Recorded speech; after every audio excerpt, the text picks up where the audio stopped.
Oops.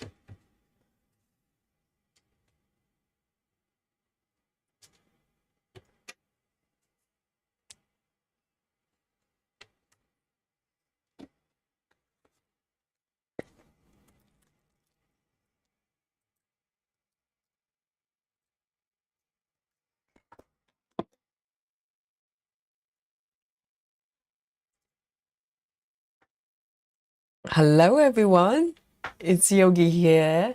I hope you're well. Happy Saturday. Yes, indeed. And I hope you're ready for a spot of stitching for our Saturday Aimee SAL. Okay, so every Saturday we celebrate Aimee Stewart's work and stitch on one of her pieces. And if you haven't got one already, or maybe some of you don't even know who she is. Oh, you're in for a treat, okay? So Aimee Stewart is an artist, one of our favorites when it comes to cross-stitching. And let me show you this piece I'm going to be working on. It's Traveling Library, okay? So I've been stitching. We started, quite a few of us started this piece together, maybe over 2 months ago. And it's beautiful. So let me show you what a markup looks like. Okay, so this is Aimee Stewart, if you're new to her. And this is a brand new world for you. Okay, so this is a view from the inside of a caravan.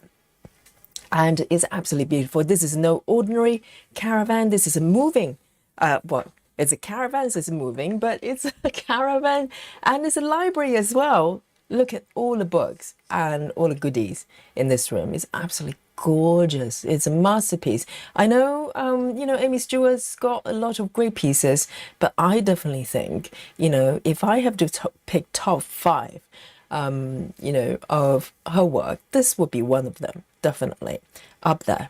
And there's a beautiful little sleepy fox on the sofa there. And in the far end, there's this beautiful, beautiful bed. I mean, everything in this room is just intricate.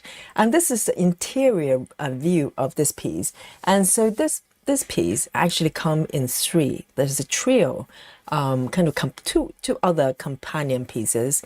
And one is the external view, exterior view of this caravan. And the other one is from the writer's point of view. So there's a writer writing, capturing all the stories, all the adventures as this magical caravan is moving to different locations. So there's a lot going on with this piece.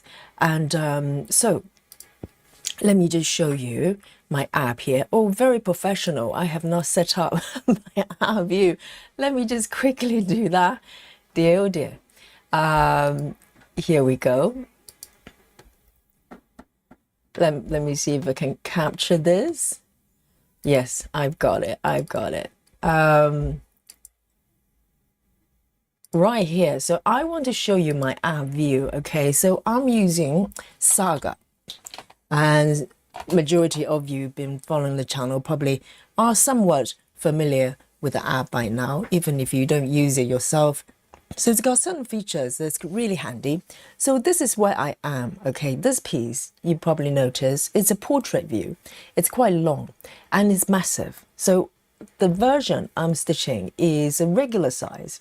I'm not aware there's a super size going on there just yet. Okay, maybe it's coming along. But this is regular size, but it's a max color version.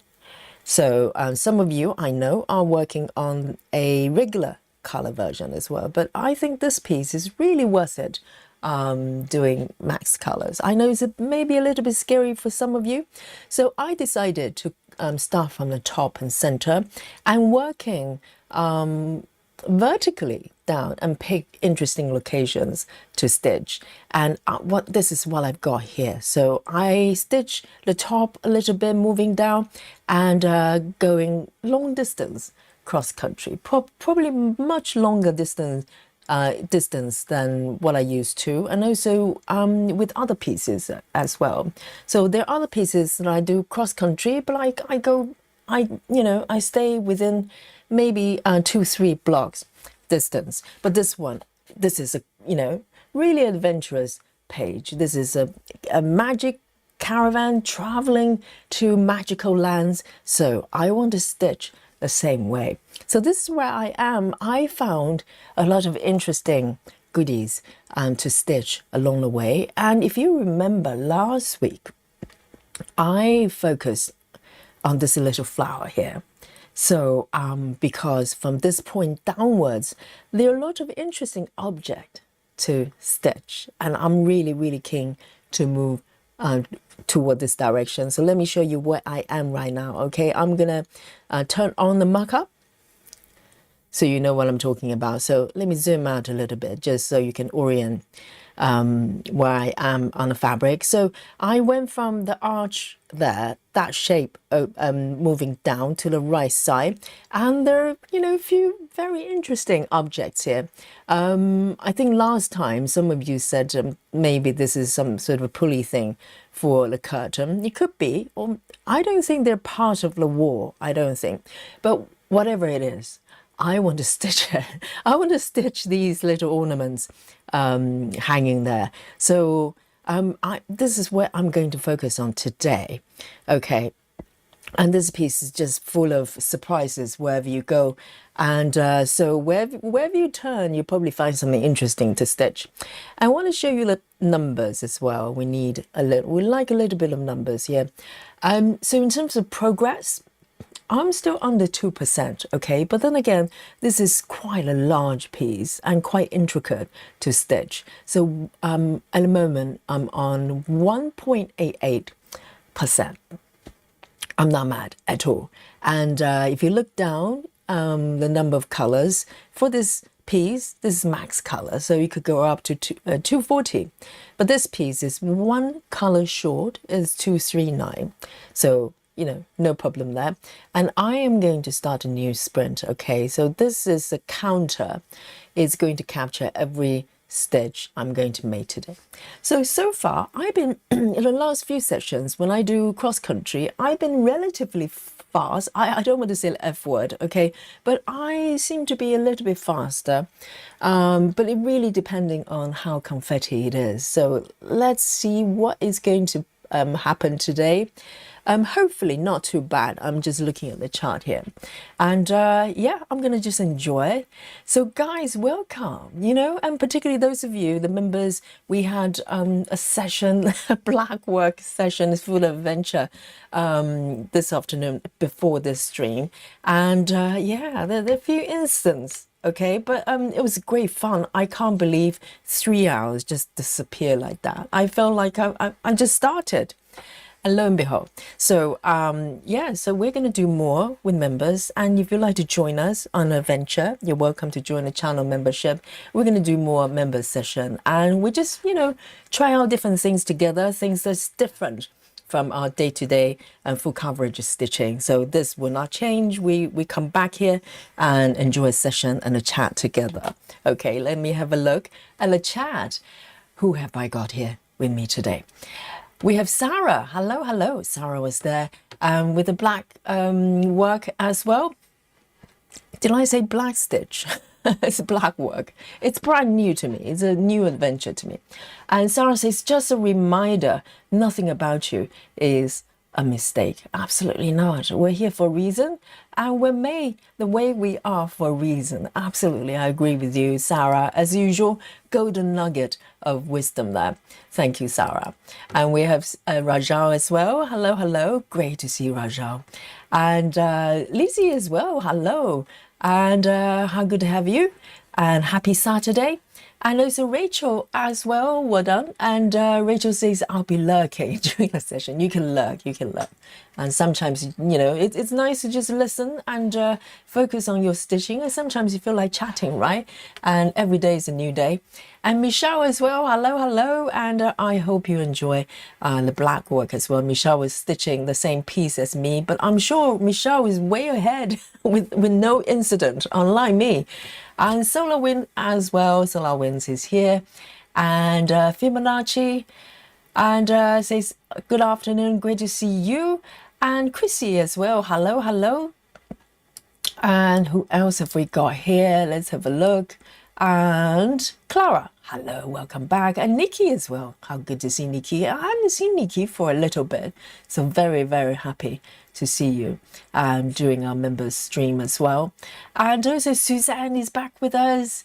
And great to have Suzanne back. And Ligda as well. Good to see you. And Fibonacci, something about Fibonacci. Oh, hello. Fibonacci, yes, Fibonacci was going for a promotion, interview for a promotion, and she's got it. Guys, round of applause. Yes, got a promotion. Hopefully a raise as well, okay? Not just more work and a fancy title. They actually pay you more. Because the companies, you know their true color, whether they mean that you are valuable or not. Just look at whether they're willing to pay you more. Okay, that's real deal. So congratulations for Fibonacci. And who have we got here? And Kristen is here as well. Hello, hello. And Captain Squirrel, hello. Good morning, Australia. And Natty is back with us. Wonderful to see you. And Marsha from Australia as well. Oh, Marsha is showing off. Listen to her. She says, hi, everyone. Hot and humid magnetic island in Australia. I love that name. That's the name of your island that you live in. I know Marsha was living by the beach and, you know, sometimes she posts a little bit of the view there. That's absolutely beautiful. But I love the name as well, magnetic. Just makes me think of needle miters, my needle miters. And yes, Michelle Fuller is also here as well. And Claire, clear morning stitches. Oh, maybe this is a new friend for our chat here. Welcome. Says hi everyone, coming out of lurker mode today, and say hello from cold Virginia. Welcome. Yes, unlurk yourself and say hello. You can go back and lurk again. You're very welcome. Clear morning stitches. And let's scroll down a little bit. I want to say hello to everyone. You know, it's Saturday and everybody's here stitching with Yogi. And Vaduhi as well. And Mandy is also here. Mandy Moran and Jackie. Hello, great to see you. What's the sizzle? Hello. What's the sizzle is from Las Vegas, stitching on my New Year start. Wonderful. I'd love to see what it is that you're stitching for your New Year. We all have a New Year start, and we had a New Year's marathon together, so everybody was stitching a new piece together. And Busy Mom, hello, hello, welcome back. And Love Drunk is also here as well, and Guy Lane as well. You know, members, if you missed the Blackwood stitching session, you can go back and watch the playback. Okay, they're archived there for you, for you to whenever you're ready to watch it. And also we have Samantha as well. Yes, Samantha is back with us. And oh, Joyce is here as well. How wonderful to have Joyce. And let's have a look. And I'll come back to say hello to the rest of you, okay? And let Yogi get started. So I'm slightly warmed up, I have to say, because I was doing black work with everybody for 3 hours. But you know, this is the first cross stitching session today. So I'm gonna zoom in a little bit, okay, and arm with my needle minders and my little fox there. It's matching colors. It's just so beautiful. And I'm going to bring on my work mode here. Right, so as I said, I am going to continue with this section because it's looking very, very adventurous and very interesting here. And I'll try not to wander too far, because I think last time I did really well because I didn't flow the stitches too far away. Sometimes I pick a color and maybe there's one or two within the area, and then I just take it and start stitching the surrounding area. So it kind of dilutes the focus a little bit. So today I'll try to be good and focus on this area downwards and maybe fill in a little bit of the background as well. It's going to be beautiful. really, really strong colors here. So no air stitching for Yogi today, okay? Not for this session. And let's have a look. And Alison Rainey is also here. Landria is also here as well. Hello, hello. And Alandra says, trading my SAL for the library tonight. I need some colors in my life. I can't remember which piece of SAL, as far as SAL goes, that you're doing. Yes, if there's a lot of air stitching, it's nice to come back to this piece. So nice and strong. And in terms of color palette. And Diana is also here as well. And Maddie Stitches. Hello, hello. And who else have we got here? And let me just start picking the colors. Let's start with something that's nice and rich here, okay? And you cannot beat 310. Look at how many 310s I've got around this area. And the great thing is, it's going to provide a really strong background, and the flower is going to pop up even more, okay? Little bit of 310 then, let's go. In fact, why don't I grab my black work 310. I cut off a piece that's got 6 strands. So why don't I take one of these? These are cut a little bit longer, but I've got quite a few stitches here, so why not? Here we go. Oh, this one's really long. I'm going to regret it. So let me grab my master set here for my DMC. Let's get it set up. So I've got my needle board on my right, my master set on my left. I'm all set. And let me know what you're working on today. And, you know, I know every day is, for some of us, every day is Aimee Stewart Day, but Saturday is special because we dedicate Saturday to Aimee Stewart. And I think everybody loves it. Here we go. And Lynn Ross says, I'm tied between SAL and Aimee stitching shawl. Yeah, just switch back and forth, you know, so you don't get bored. You don't want to get bored. I'm not gonna go too far with this in terms of coverage. I'm gonna stay around this area within reason. Okay then. Why don't I go from here? I'm trying to decide where I want to start. So, and you know, I have not stitched on this piece since last Saturday, so it feels really, really fresh. I've got so many pieces to get busy with. It's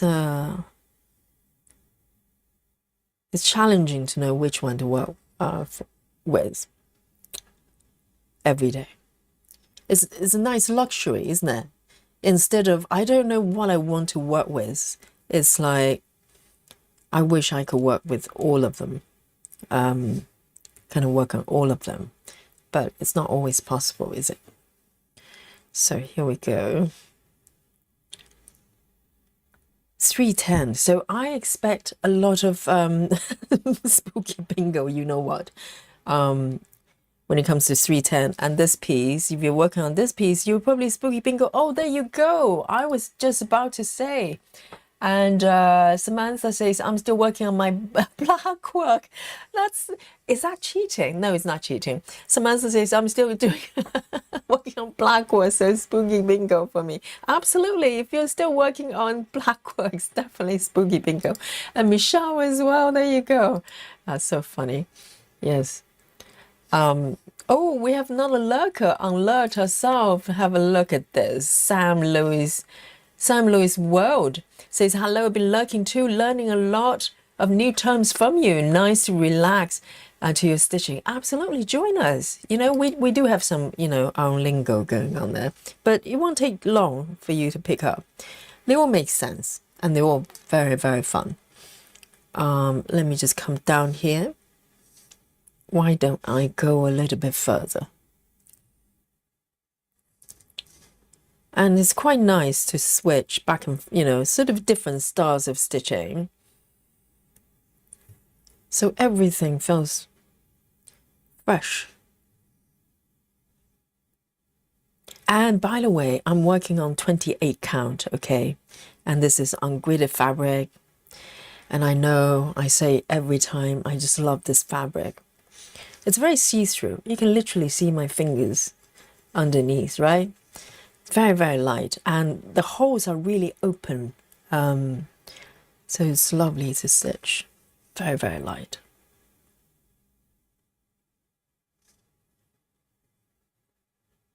All right, first row here. And Barbara is back with us as well. Hello. And Lynn as well. And it's a men's fusioner. Means fusioner, sorry. Means welcome. Says what count of fabric? Yes, I just stated this is 18 counts. 28 counts. 28 counts. So with 28 counts, probably because the stitches are, well, clearly smaller than 25, I feel more comfortable traveling a little bit further. I think maybe it's just that physical distance that, oh, I just nearly did a stitch that's not correct. So hopefully I don't need to get my power tool out for this session, okay guys? Let's keep it power tool free. Sarah is working on traveling library now as well. And Alison Rainey says, hi again, still back stitching. Congrats on promotion, Fibonacci. I know this group is so supportive. And we love, you know, great news like this. You know, we like birthdays, we like promotions, new jobs, whatever. And we also embrace other events, you know, that happens to our stitchers. I mean, life happens when we're stitching, absolutely. And we're here as a support, you know.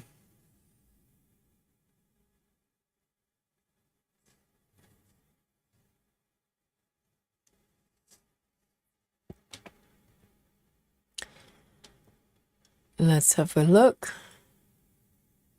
Hey, Kathy's here as well. Kathy Hepler. And what's the sizzle says, love your fox and rabbit needle minders. I know. I think the fox one I actually got from a stitching fair. That was the first or the only one I've ever been to, actually. It was in London, and I can't remember what it was called. It was called Stitching Fair, clearly. I can't remember. And I got a whole bunch of needle minders there because I was there for linen, actually. I was being really ambitious at that time.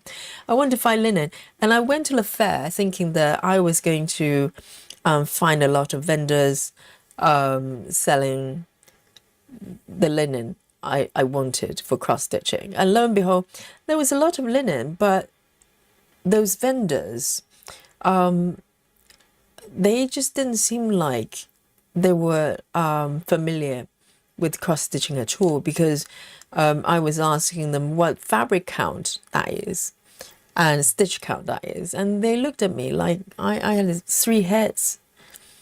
I think they were selling linen just for general purposes, for crafts and etc., but not specifically for cross stitching. So they had no clue. So I didn't buy any fabric, but I got quite a few needle minders here. And this one is from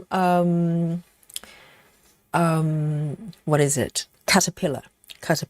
I think it came from the Christmas box I got, Van Calendar mystery box I got 2-3 years ago,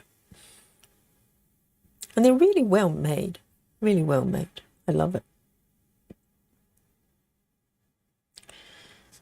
Here we go. Here's one row. It's so weird. I was doing black work and I'm starting with 310 as well. It just feels right.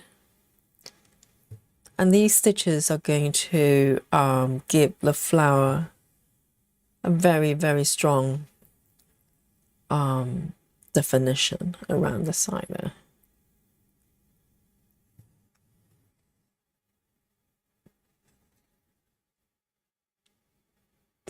Alandria says, I'm doing skulls. Oh, so it's Alandria, so it's you and Brittany. Oh dear, two of our skull stitchers. It's a special category. We have calamari stitchers, okay? And we have people stitching skulls, all the comforting things in life. Wonderful. You do you. And Mandy says, Spooky Bingo 310, yes. Yes, absolutely. I bet there's a whole bunch of sweet going on there. Busy Mom says, I'm working on The Library of Dogs by Aimee Stewart, Drinking Water. Yes, that piece. Yes, I that piece is not very talked about amongst this group. So it's nice to know that Busy Mom is working on that one. And of course, we're still waiting for The Library of Cats. And don't know when. Yes, Captain Squirrel, absolutely. We have standards. No calamari, okay? No calamari stitching. But yes, we have rules here, okay?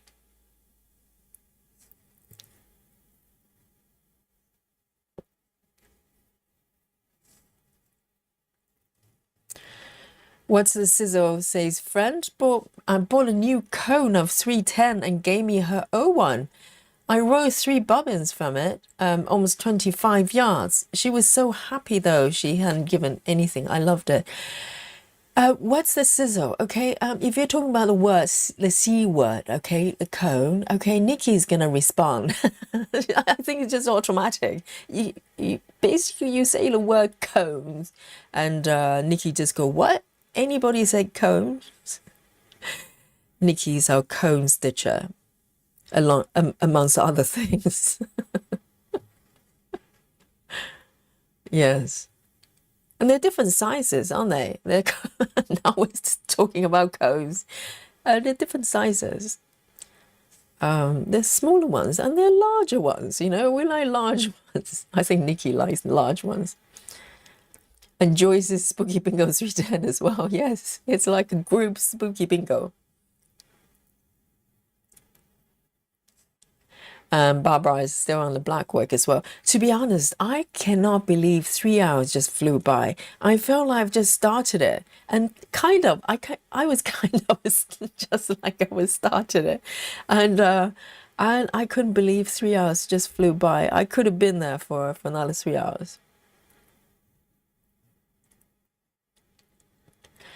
And what's the sizzle says, do you use 28 or 26 size needles? So for single strand, disregard the fabric count. So I don't choose my needle size based on fabric count. So basically, if I do a double strand, I use 26. Single strand like this one, I use 28. But then again, I lie about that just now. I was doing black work just now earlier on, and I was using 26. So that's kind of an exception. That's an exception. But for cross stitching, I use 28 for single strand and 26 for double strand. That's it. So I'm using 28 right now.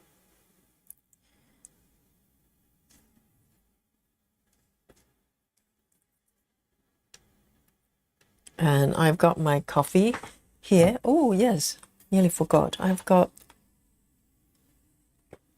oh, lovely, my black coffee here. And let me know what you're drinking, okay? And your power snacks, power drinks.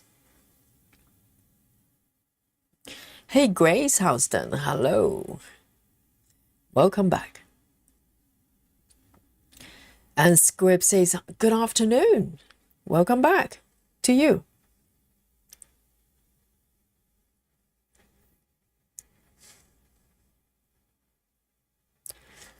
And Lizzie says, I don't know why, but my hand hurts when I stitch on Ada.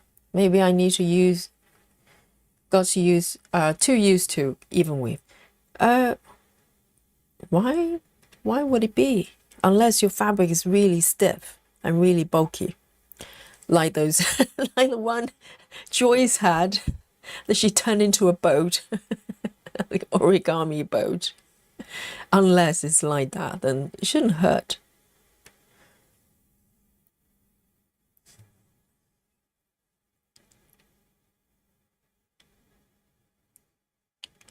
One, two. Oh, I think I did one extra stitch there. It's not like you can notice, okay, this is all whole patch of very dark colors, but I just want to be good. And I called it, okay? So I do not cheat when it comes to, well, I cheat sometimes.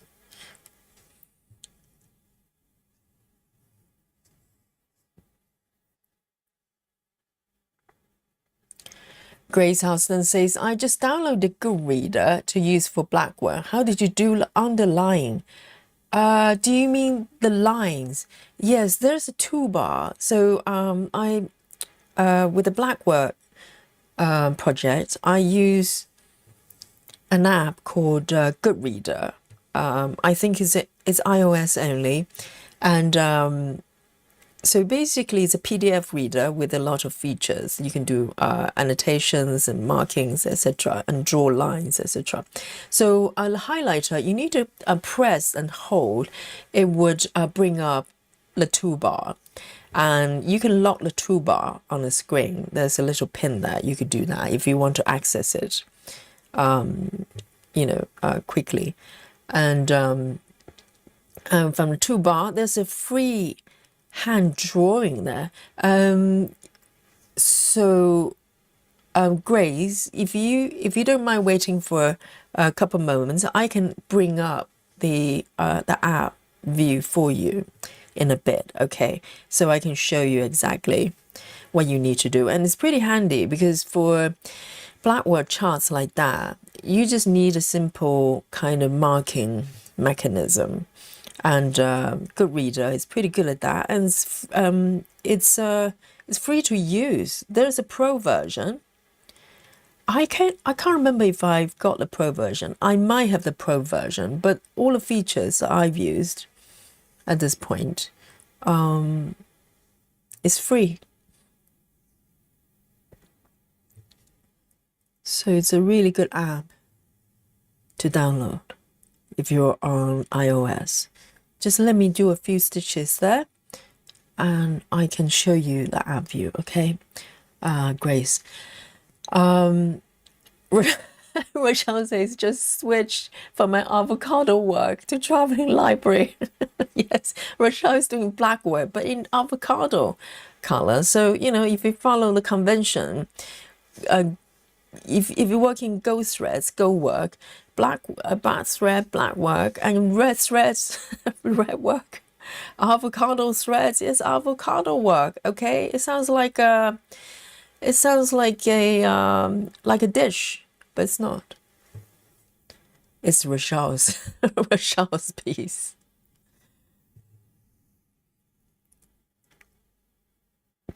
And Rochelle is 6.4 on this piece. Oh goodness, wait for me. Wait for Yogi.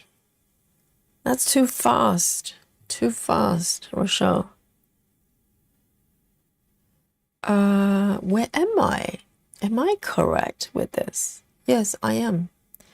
Why does it look a little bit iffy? Okay. Oh, okay. 1, 2. I forgot to mark it, that's why.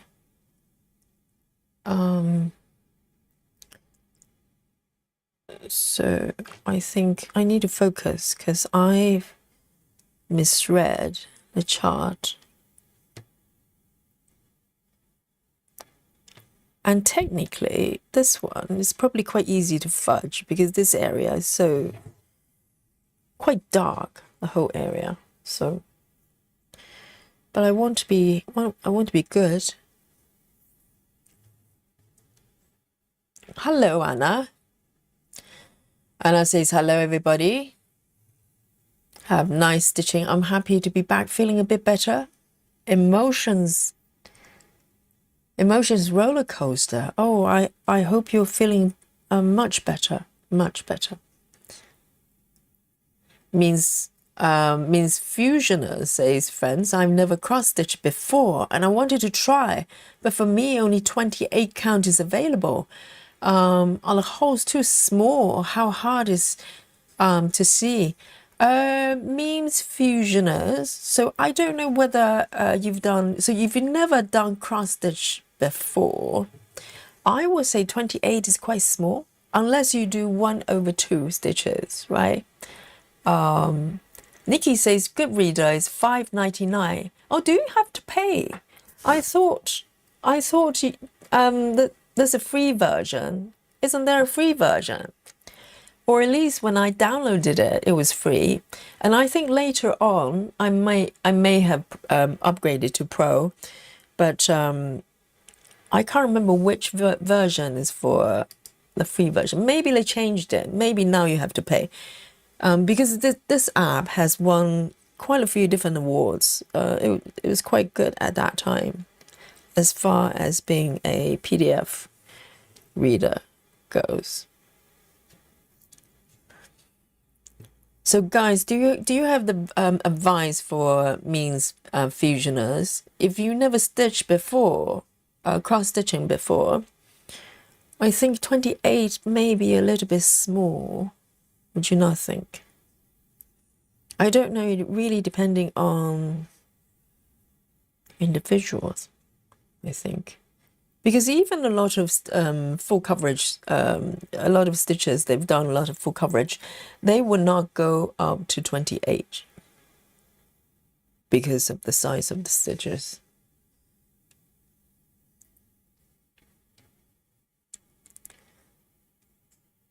Yes, 18 is good. 18 is good. Sorry, I'm slightly behind the chat. Let me scroll down here.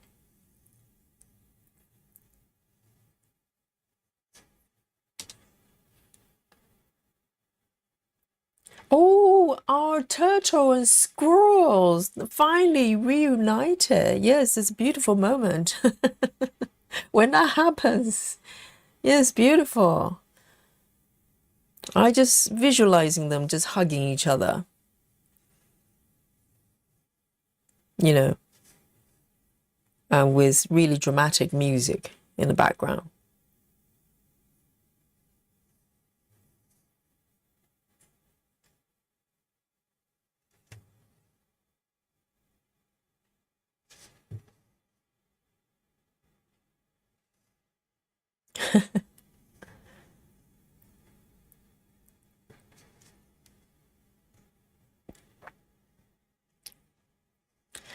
Nikki says regular cones. I have 2 black cones, DMC and CXC.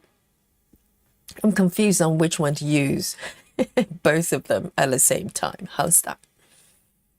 I know you want to.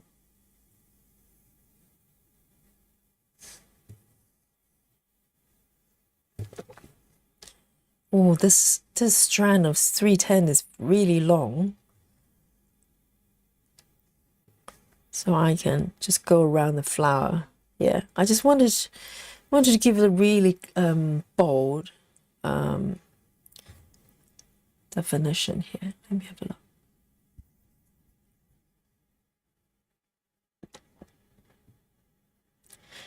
Kristen says, no possibility of a spooky bingo for me. Zero stitches of black in this piece. What? You're doing air stitching? Yes, I'm sure there are pieces out there that has no 310. I think quite a lot of Kim Jacobs pieces probably 310 free. It's all air that we're stitching.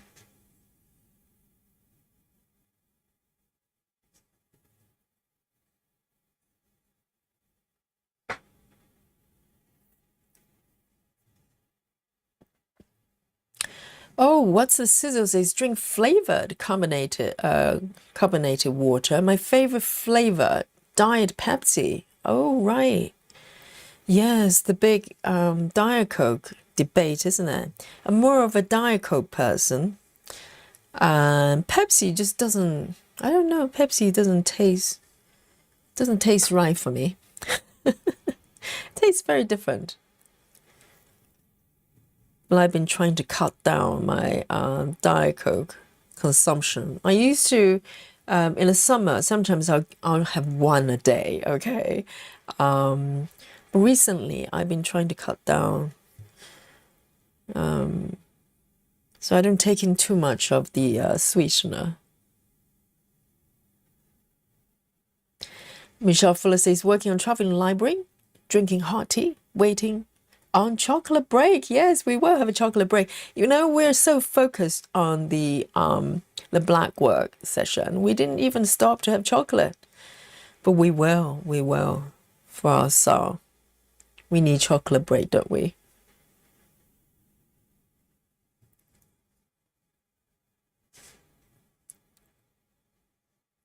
All right. Yes, I remember now, Grace.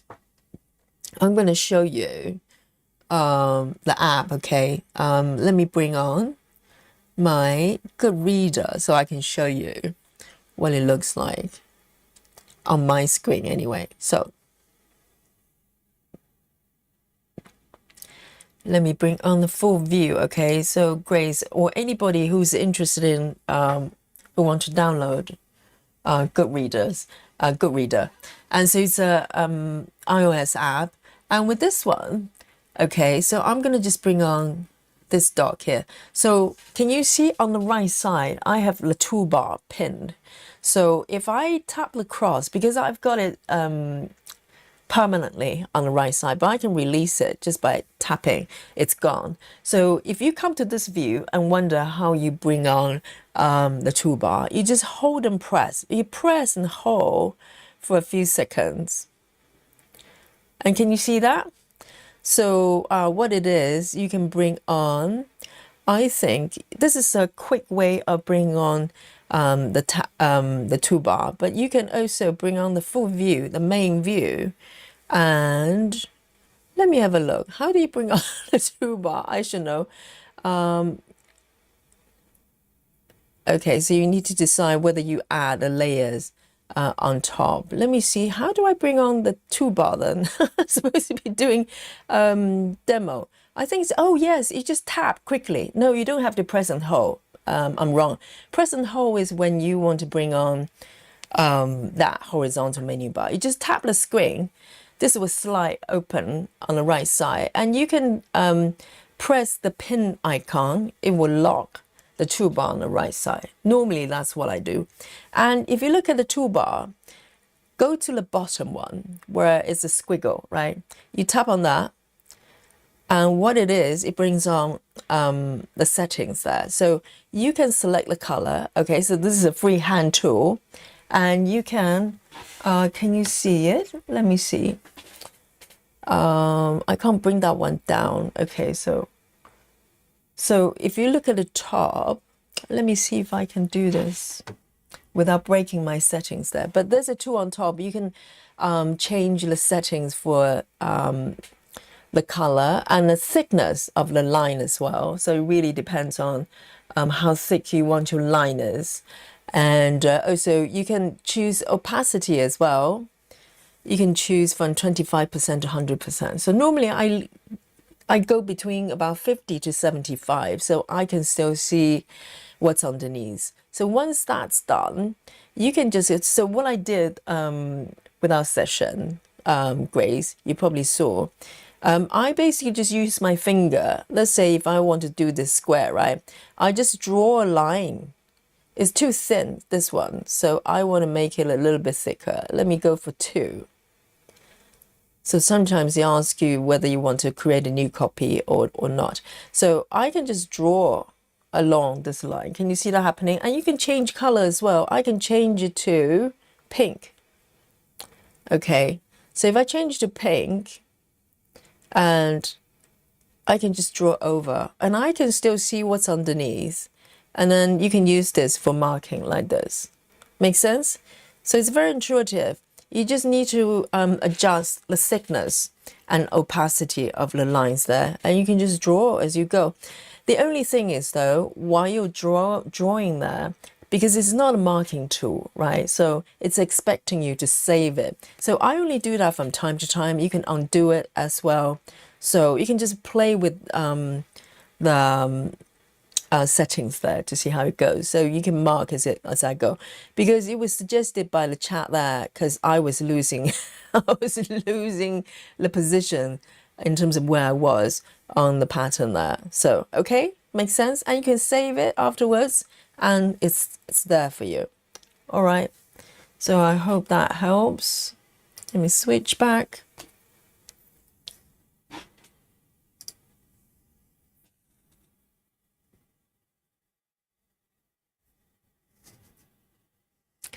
Lona says, Yogi, you found a steady thread. Sweet. Yes, yes, it's lovely. And apparently, on their website, they have a free SAL as well, Blackworks free SAL. Because steady thread is like they specialize in blackwork patterns, and they have a lot of beautiful patterns on Etsy.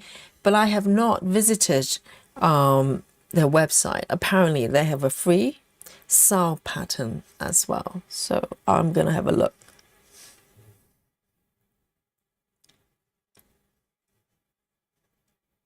And great to see you, Lona. Oh, I did one extra stitch again. It's the theme today. I just do one extra stitch. Let me just free this stitch. Quick reverse stitching. Very quick reverse stitching.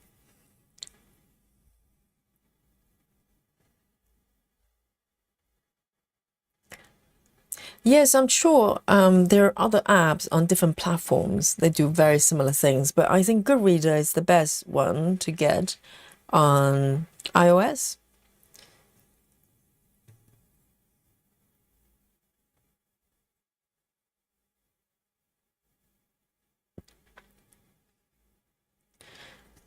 Rose says, I'll be stitching on vintage cookies today from Aimee Stewart. Vintage cookies? Is there an Aimee Stewart that's got vintage cookies? Which piece is that? Aimee Stewart. Oh, for Aimee Stewart is in this one. I was thinking of something else. I was thinking about Hey Stewart. I was thinking, no, there isn't one called cookie, vintage cookies.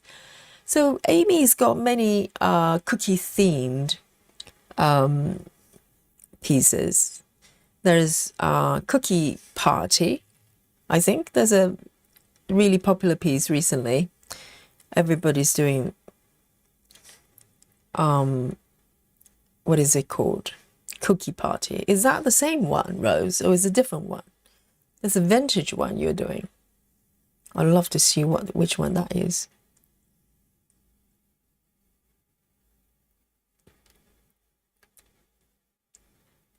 You're welcome, Grace.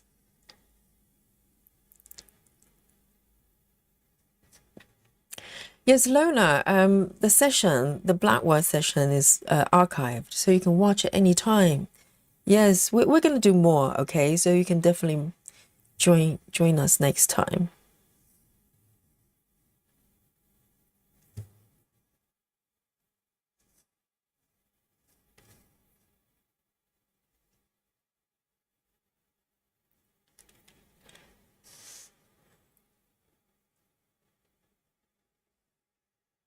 Samantha says, yes, Diet Coke for me too. I know that it's very specific, isn't it? They're both Diet Cokes, but they just taste different. And also, there's a difference between Diet Coke and Diet Zero as well.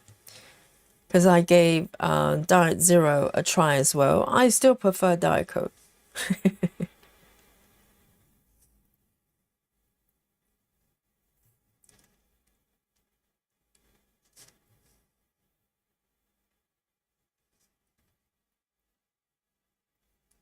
That's so pretty.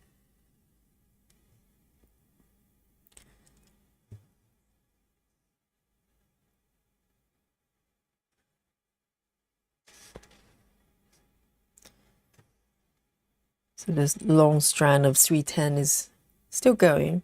I'll see how it goes. I'll go, yes, there's still plenty of 310.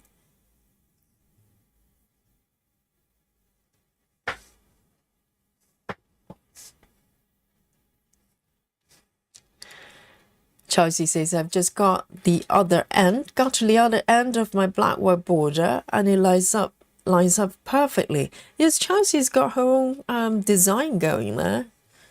And there's a slightly different league of black work stitching.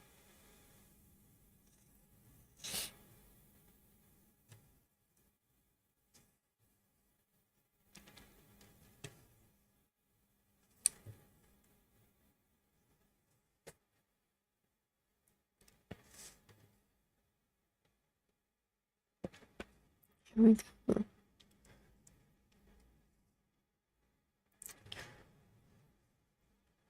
Heather says, I also like Pepsi and RC Cola. What's RC Cola?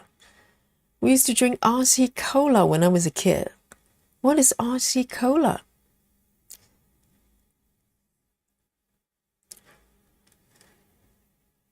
Chelsea says, only 4 fat go for me. Diet tastes like flat Coke. Oh, right. That's interesting. I wouldn't dare drinking full fat because my body reacts to sugar. My body's very sensitive to sugar. If I drink anything that's, kind of just really, really sweet, I start to get lightheaded and I don't feel well. So, but I'm also concerned about the sweetener element of it. So I try to be sensible. And maybe I have one from time to time, but I think one a day is a bit too much. So I have not had Diet Coke for a few weeks now. And I'm glad I'm not addicted to it, because sometimes you kind of crave for one, don't you? But so far, I've been okay. I'm not too bothered.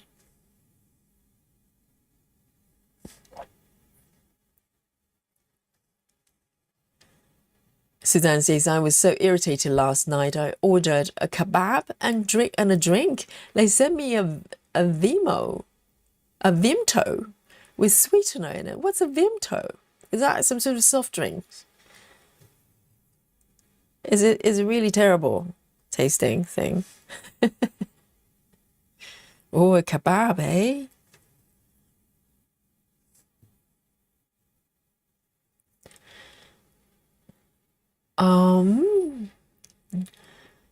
Solar Wind says, I'm on weight loss journey, so no chocolate break for Solar Winds. But you know what? Really good chocolate, like dark chocolates that I'm having, it's got very, very little sugar. And cacao, the real chocolate bit is actually very good for you. It's got antioxidant, all sort of goodies. So if you pick dark chocolate, that's at least, I say, 70%. It's actually very good for you, I think.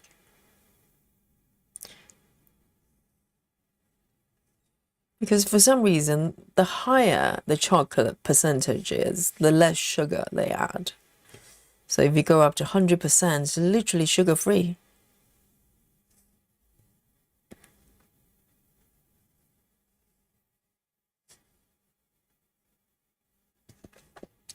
Diana says, oh my God, our discussion today is going to be the big Coke debate, okay? The drinks, okay? Not the other one. Diana says, they just brought back Diet Coke Lime? Where I live, does that sound good? Diet Coke and lime. But it's not real lime, is it? It's like lime flavor. Yes, I have also tried Diet Coke Cherry. I just couldn't do it. It just tastes really odd. It tastes like cold medicine. Let me have a sip of my water. My Coke here. Not my Coke. We're talking about Coke. No, have a sip of my coffee. My coffee.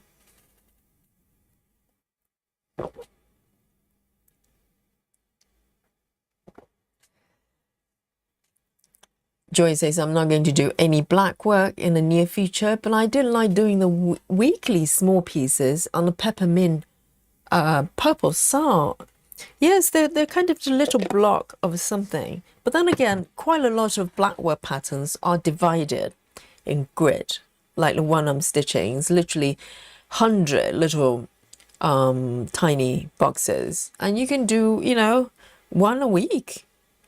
It only takes 100 weeks to finish, no problem. I think if you're doing something more intricate, you know, like some of you are doing, kind of interlinking piece that's as one, then that's a little bit daunting, I think.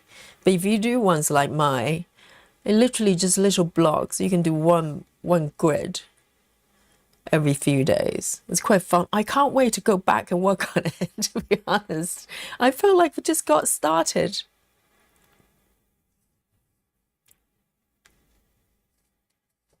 And also, guys, just a little bit of, you know, little bit of I don't know whether it's a preview or hint. I had a little look of my back, of my black work, because we were talking about, you know, for advanced stitchers, the back, kind of, you know, you're aiming at having your back looking like the front, or very similar. It's just, you know, or I don't know. I don't have words to describe what I saw. Okay, so next session, I'm going to show you. I'm going to show you the back of my work. Let's say, you know, it's a little bit of a surprise for me, probably for you as well.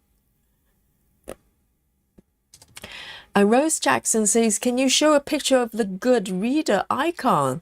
Okay, hang on. Let me see if I can show you what an icon looks like. I just want to make sure that I can show you this view here. All right, Rose, can you see the second row, third from the left, where it says good reader with a little eye there? That's what it looks like. Make sense? There might be ones that kind of with similar names or something, so it can be quite confusing. But the icon has not changed for quite a while, so it should be okay. So there you go.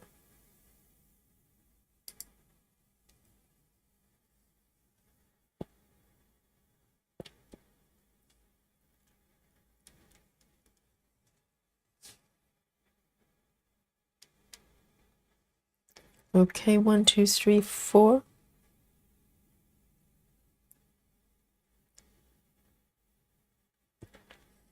Oh, it's winter cooking, a cookie party, max colors. It's a mini version. Oh, it's mini and max colors. Yes, I was thinking a vintage party cookie, a cookie party. That sounds really good as well.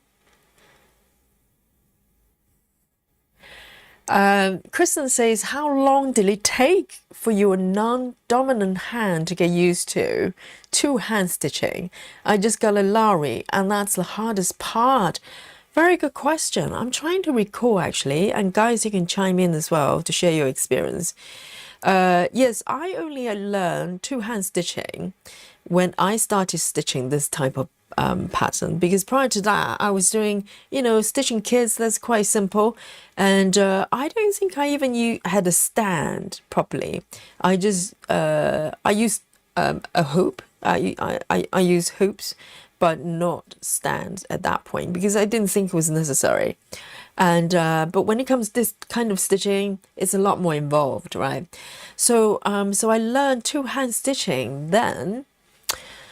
How long it took? I can't give you like days or weeks or whatever, but it took a little bit of practice.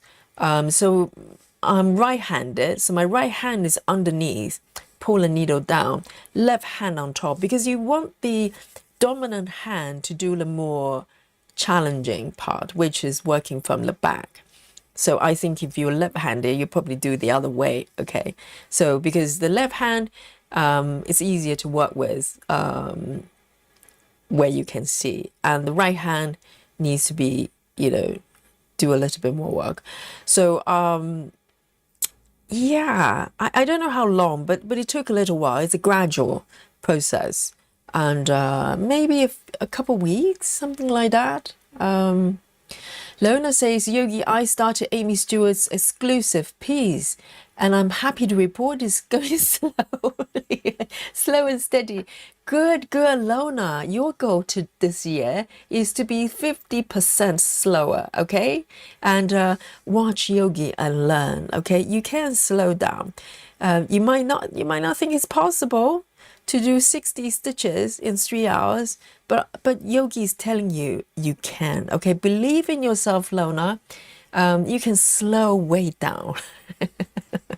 You watch this happening every day, okay? It can be done. It can be done. Barbara says, I drink Pepsi Zero since my sugar went up. Yes, I think it's a pick and choose between having real sugar. There's some implication there as well. And also sweetener as well. And too much of it is perhaps not great either. So at the moment, I'm going Coke free for a few weeks now. I'll probably have one, and I think I'll enjoy it when I have it. Probably a Diet Coke. But at the moment, I'm not too bothered. Seem to be okay. I'm very happy with my coffee.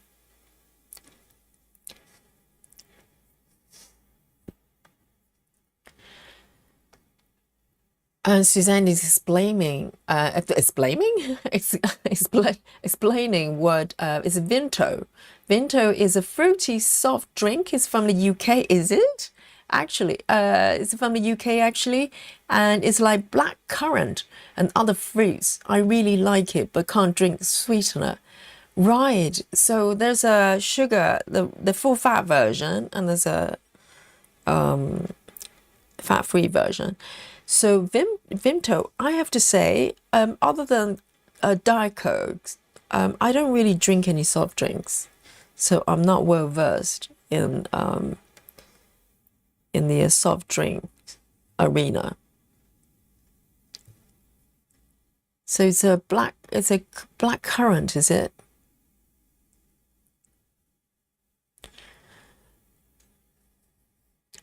And Natty says, to be honest, I think I drink way too much Diet Pepsi in a can. I don't like the taste in the bottle. We buy 24 cases Diet Pepsi. But Natty, you brought on a really interesting element, because I find the taste between the taste of the can ones, that comes in cans versus bottles, they taste different. Absolutely. I much prefer the can ones. The bottle ones occasionally, if I can't get the metal can ones, then I would buy a bottle, but I always feel like it tastes different. I wonder what that is. Maybe literally they're made by different company or factories or whatever. They do taste different. If you're a Diet Coke connoisseur or Pepsi connoisseur, you probably can tell the difference.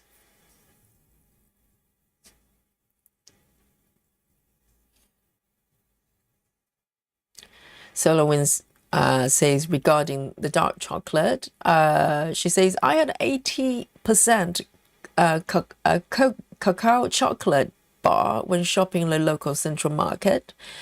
It was expensive, but I've been craving for ever since. Yes, I think normally my sweet spot is about 75, maybe up to 80. I have tried percentages higher. The other day, a couple of weeks ago, I actually tried 90% during our stream here, and I have about maybe 1 or 2 pieces. I have not gone back for the third piece. That probably says a lot. So 90% is probably too high for me, but somewhere between 70 and 80 is great. I rarely go below 70 because it kind of just stops tasting like chocolate. It tastes more like some sort of a sweet thing. Yes, it's very good for you. Maddie says, Yogi, would you remind me what stand you're using to hold your hoop? Okay, so in terms of brand name, I can't remember. And also as far as I know, this particular item from Amazon is no longer available, but luckily there are quite a lot of companies, they do very similar things. So let me just show you what it generally looks like. So it's basically, it's got two bits on the side. They're not clamps. They're you have to dial them, you know, to tighten both sides here, and you can make them a lot thicker as well, so you can hold any kind of hoops really. And also Q-snap. I've tried it on Q-snap. It works. And in terms of width, I think generally they come in very similar width there. So let me just show you the base there. You can find stands like this everywhere online. They're quite popular, quite a popular design. It's a solid base, okay? It's very quite a thick piece of wood there, and with a sliding element in the middle where you can adjust the distance between these two vertical bars there. So you can make them as small as you want to, or the full width.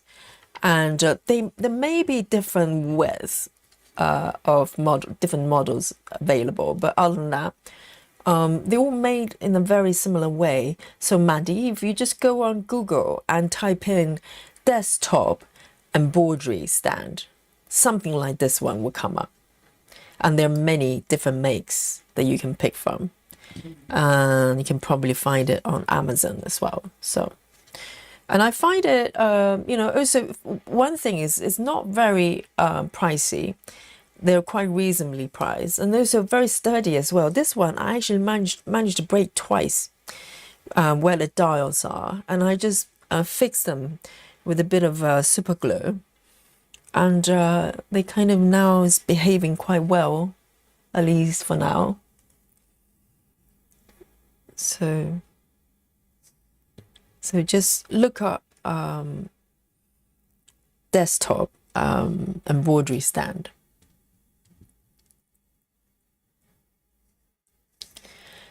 Grace Houston says, how often would you do black work videos? Oh, do you mean the streams? It's up to you guys, members. So, you know, I'm really enjoy. I hope you enjoy the black work as well. Maybe we can do at least once a week. Sorry, once a month. What do you think? We can use Saturday, do a double stream, and so the members get to work on those ones. But I like to have other side quests as well, because, you know, it's so much fun, isn't it? Exploring different types, elements of stitching that we don't get to do with our day-to-day streams. So, you know, so the answer for you, Grace, we could potentially, as long as my teaching timetable permits, we can kind of do, you know, at least one session per month, so we can catch up with our progress and maybe learn some more, you know, different things. We might come back with new insights. And on top of that, for members, I'm going to send out a post to you guys and get some idea from you as well. Maybe you've got something in mind you would like to work together, and we can do those as well. So those are for side quests, right? We can have fun and do whatever we want, you know, we can get that working. So hopefully you're gonna enjoy those. It's an adventure. It's an adventure.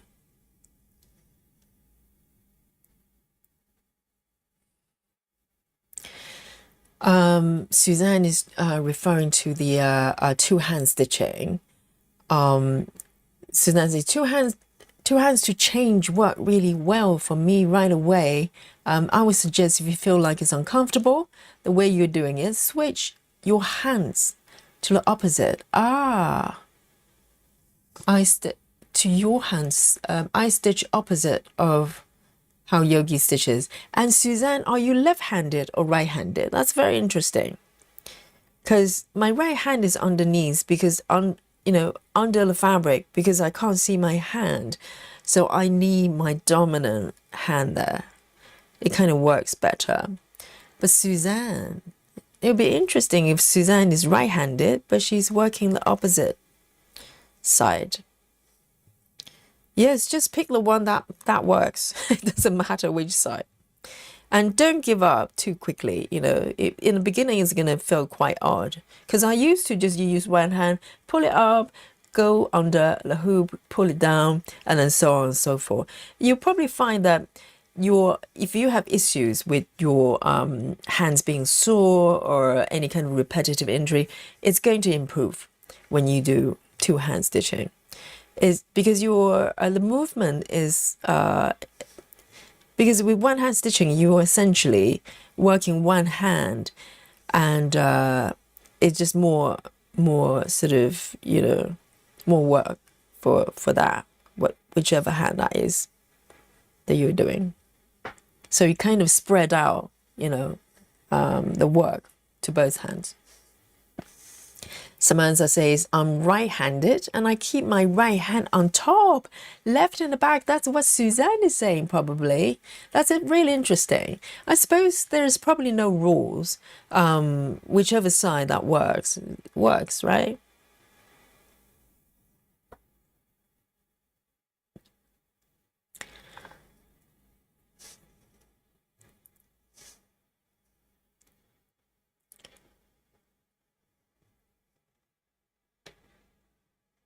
Okay, I'm catching up. And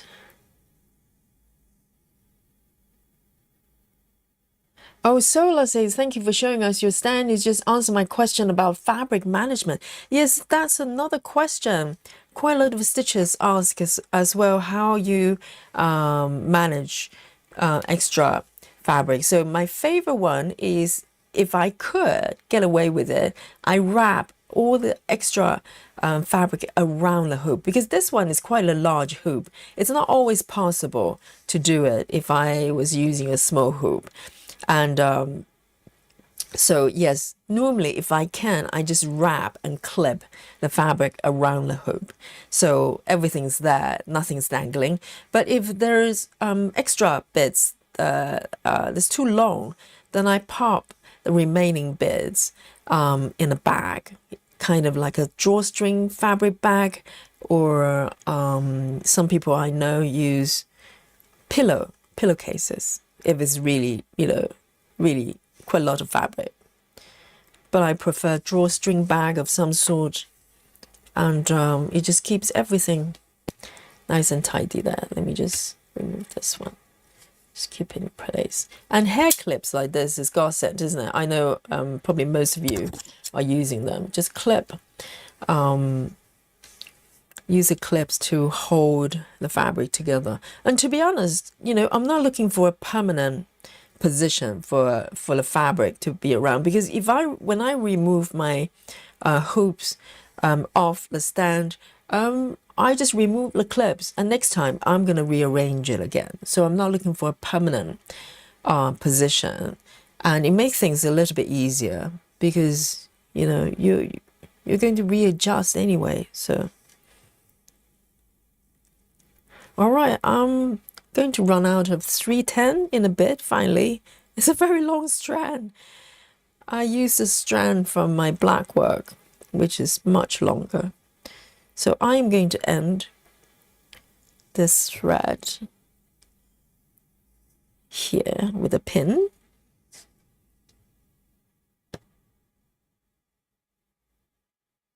Beautiful. And I'm going to move on to my next color. Oh, that one just came off. Let me have a look. It's one stitch there.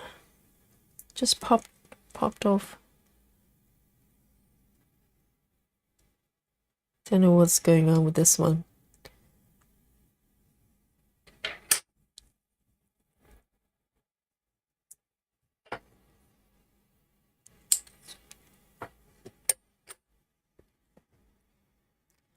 Lona says, Yogi, how do you like black work? I love it. I love it. And, you know, Lona, we did 3 hours together. It felt like an hour. I felt like, you know, I just got warmed up. And there was 3 hours gone. Obviously, members, you know what happened there. There's a little bit of a detour I had to make. But other than that, you know, I was stitching solidly, didn't I? Wasn't I?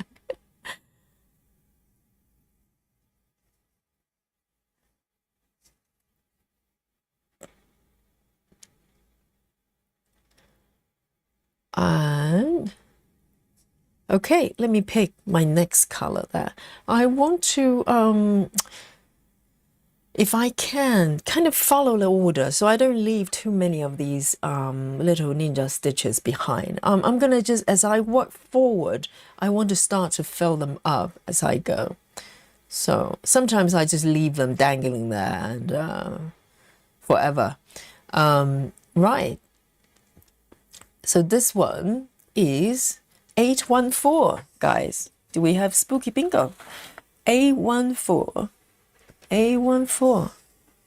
It's a beautiful brown, slightly reddish brown. A14. Yeah.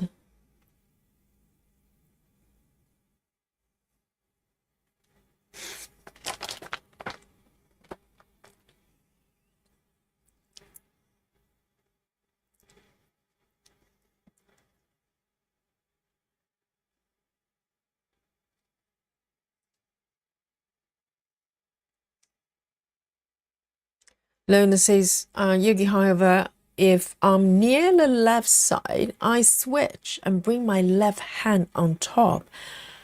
Oh, so it's, yeah, occasionally I do switch hand as well. If I need to do something that's, for instance, if I need to do a pin, I actually bring my right hand up to do it.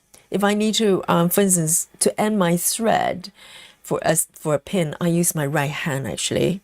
That's a very good point, because I think your body just intuitively want to use the hand that you're most kind of comfortable using, and use that to do more challenging thing. So yes, when I end the thread, you'll probably find me, my right hand will come up and I do a pin ending like this. But does anybody know, why do we need to have a left side and right side? Why can't we just be equal on the same side? Would not just make our lives as a species easier? You know, why do you need to pick and choose? Seriously. We have two hands and just make them work the same way. How's that? All right, I am going to do one stitch at a time because they're slightly far apart, okay? So I don't want to take my thread under the stitch area.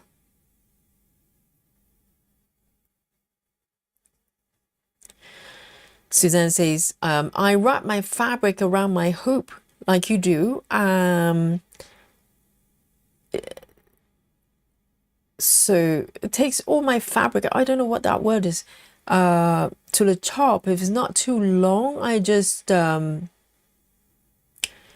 clip it if it's longer. Yes, I think whatever works really, because all you want trying to do with the extra fabric is to bring them away from you. So it's not in a way. How you do it is up to you.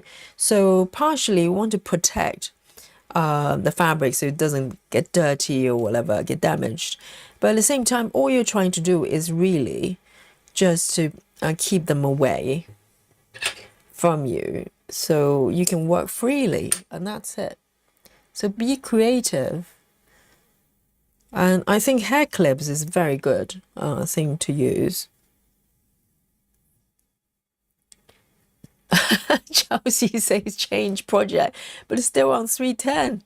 Yes, Chelsea, for Chelsea it's 310 all the way today.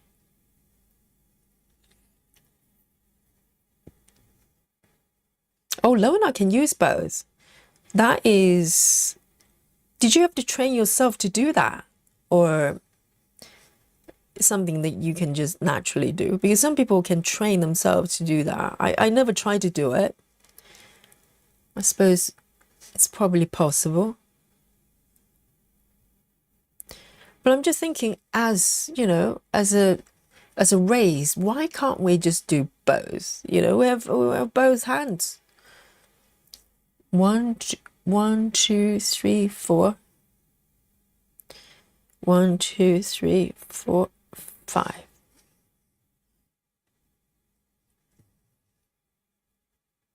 And I'm gonna move down actually. How's that?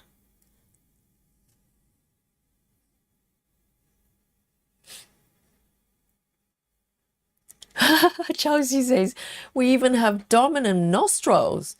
They do switch. The opposite side of the brain controls your dominant side. That's very interesting, Chelsea, because as a yoga teacher, we cue the students to bring kind of for body awareness, right? And I never thought about it this way, but sometimes I'll cue students to kind of bring their attention to the air going in through the nose, particularly when we're warming up or doing meditation or whatever. And I would sometimes kind of bring their attention and cue them to notice maybe one nostril is more active. But I say that as a body awareness cue. I never thought about that there would be a more dominant nostril. I never thought about it that way. So one side of the nose just breathing more aggressively. It's just like, give me all the air. And ignore the other one. The other one just, being there quietly.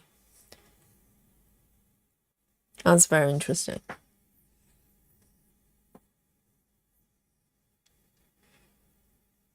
Oh, Alison, do you think there's any sort of stigma for people who can use both hands at the same time? Alison's saying it was being evil. Back in the days, my mum was left-handed and got hit with a ruler at school by the teacher, I'm guessing, making her work with right hand. How hard does someone have to hit you with a ruler that your hand is just not working very well, that you have to switch hands? Right.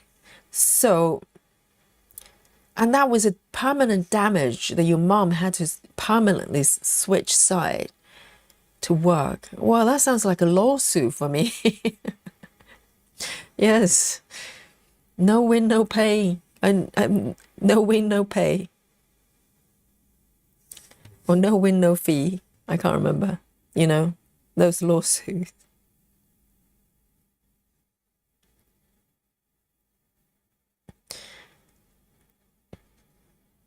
Or maybe if someone lose, for instance, if someone's born with the right hand more dominated, right-handed, and then maybe some sort of injuries like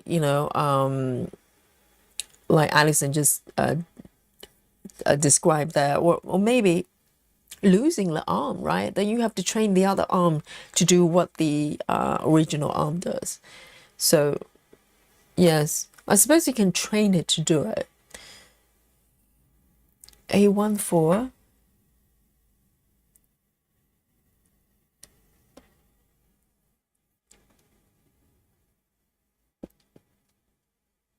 Lona, you can write with that left hand as well. Oh, me. For me, that's hopeless. I can't even write with my right hand, okay? My handwriting is atrocious. I would not I would not recommend it. And so my left hand, well, I'm gonna take these stitches downwards.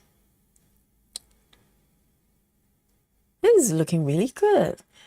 The flower really pops out because of the dark background. Okay, 3371.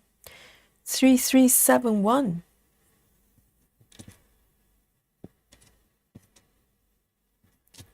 Three three seven one is quite dark as well. It's brown. 3371.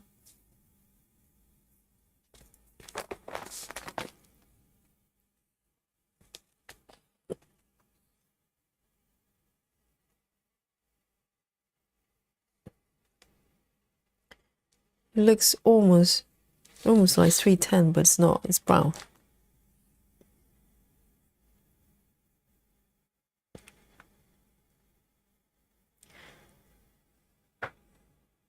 Betty Hankins says, I'm the only left-handed one in my family, and the only really crafty ones as well. I think there is some sort of, I don't know how true that is.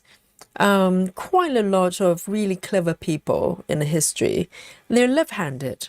I don't know, it's kind of just weird kind of reverse engineering, you know, saying, well, they all eat ice creams, those clever people, therefore ice cream is good for your brain. Something along those lines. I don't know whether there is correlation of whether you're left-handed or right-handed, making you more clever and more cunning as a person. More cunning. Yes, but I have heard people saying that a lot of musicians, for instance, famous musicians and artists as well, they're left-handed. But I'm sure a lot of them are right-handed as well, but no one talks about that.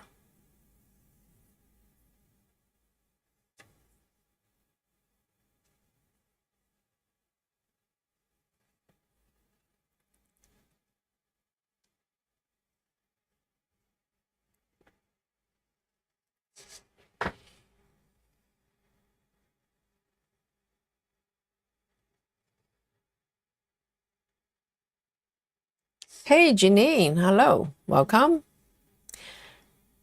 Cassie says, I know 3 people who were left-handed and were made to write with their right hand. Who are these people, Cassie? Where do you go to meet them? You know 3 of them. They're forced. So Cassie says, I know 3 people who were left-handed and were made to write with their right hand. That's a strange club of people. I don't know where you hang out. You know, Cassie, and choose your friends carefully. I don't know. Yes, Cassie has 3 examples that she could think of.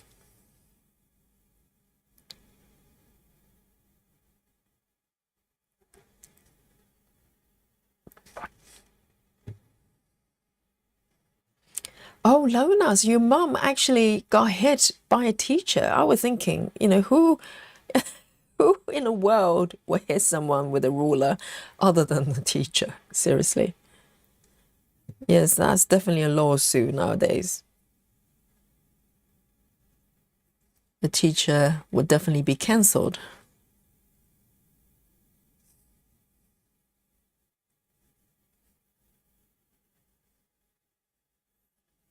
Oh, Chelsea says, Chelsea's so knowledgeable. I love her. Chelsea says in Latin, left hand is dexter, which is also means sinister, because there is a TV series, isn't there? I've never seen it, but I'm aware of it. The guy is called Dexter, isn't it? What's the TV show called? A guy who kills people. He's something like that. I can't remember. I never watched it, so I don't know. But you know which one I'm talking about. Right, there are a few scatter stitches. Why don't I start working on it? Because these loose stitches are going to come back and haunt me. So I might as well start taking care of it. 1, 2, 3. 1, 2, 3. 2 below. Oh, it's called Dexter, literally. Yes, I remember. I think again, I've never watched it, but it's about someone who's like a serial killer or something, and the guy is called Dexter. I didn't know that was why.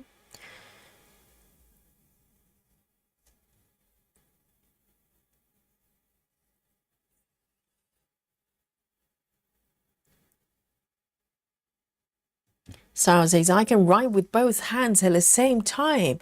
I can also write backwards smoothly in cursive. No way, Sarah. I knew you were alien, okay? But every time I speak to you, it's become more and more alien. As can you see what did you hear what Sarah said? Sarah said, I can write with both hands at the same time. I can also write backwards smoothly in cursive. I can't even go one way without falling over, Sarah. This is just not fair. That's why Sarah is stitching on both hands and sometimes backwards as well.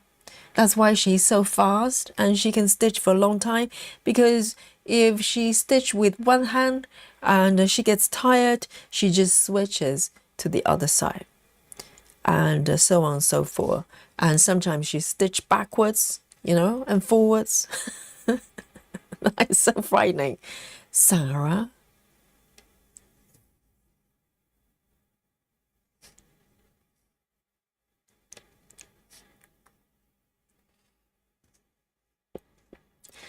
Betty says I was forced to write right-handed until my parents went to school. Yeah, if you hit someone, a child, to the point that they can't use can't use their hands, that's not funny at all.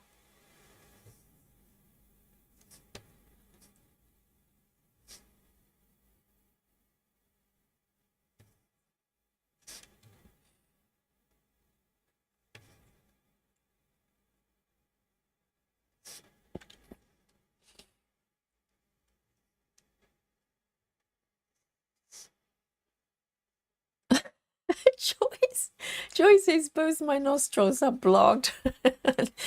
So neither of them is active or dominant in any shape or form. Joyce says flu is back again. Very exhausting to breathe through the mouth all the time. Oh, Joyce. Yes. Yes, blocked nose is no fun. I hate it. Sore throat is bad, but blocked nose is like terrible because you can't taste food either. And breathing, we have to breathe, right? And it's not comfortable. Oh, Joy, sending my love to you, and from the chat as well. Let's send Joy some love and some Dolly. Okay, how's that? And all the great wishes. I know sometimes it takes time to recover, because cold, when it comes to cold, not much the doctors can do, is there? Particularly if you cough, you just have to hope the time is going to heal the coughing. There's really not much medicines can do. Maybe for good reasons, because I think the nature just want your body to fight the viruses, so you get stronger. So Joyce, you're going to get stronger after this, okay? Joyce is going to be made of steel after that, like, Wonder Woman. Yes, all the love to you, Joyce.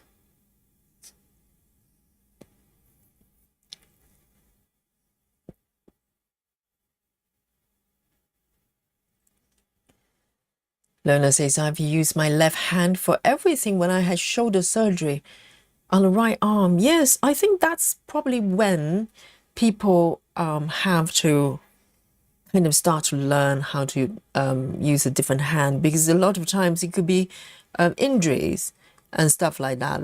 They're kind of forced to do that, because otherwise, you probably wouldn't want to do that to yourself. It sounds like a lot of work.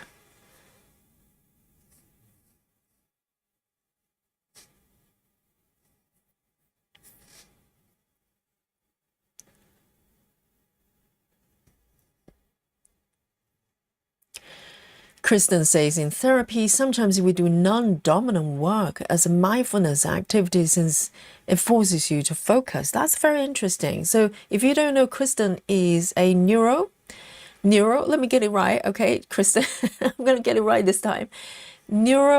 Psychologist, right? Neuropsychologist. So working with, well, neuro is the physical part of the body, but a psychologist is the mind. So it's a bit like being a yoga teacher. We're working with the body and working with the mind. So we're in the same profession then, Kristen and me. Yes.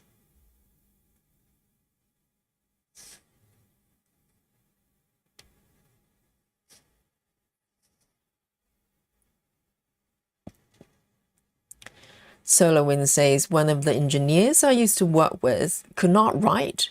He knew what the letters looked like, but he was not taught how to write them. He could only type. What? But do you think this is because of some sort of learning mishaps? When he was little, he was never taught to do, or is some sort of disability, because some people have sort of brain disorder, perhaps. They cannot decipher shapes. So if you can't decipher shapes, you can't read, really. It's because reading is all about recognizing shapes of the words. That's very unusual, but he can type. So how does he recognize the shapes on the keyboard, I wonder? Well, yes, fascinating.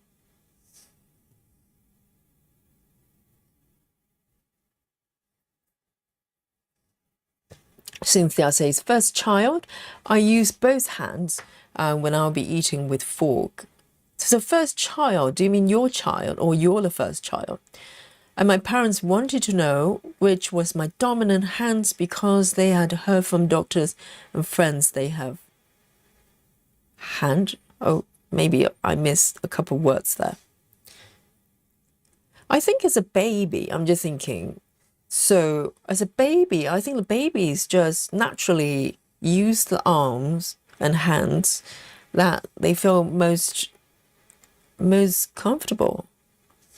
Or is it, do you think it's nature and nurture? I think it's probably nature, but I'm not sure when it comes to which hand.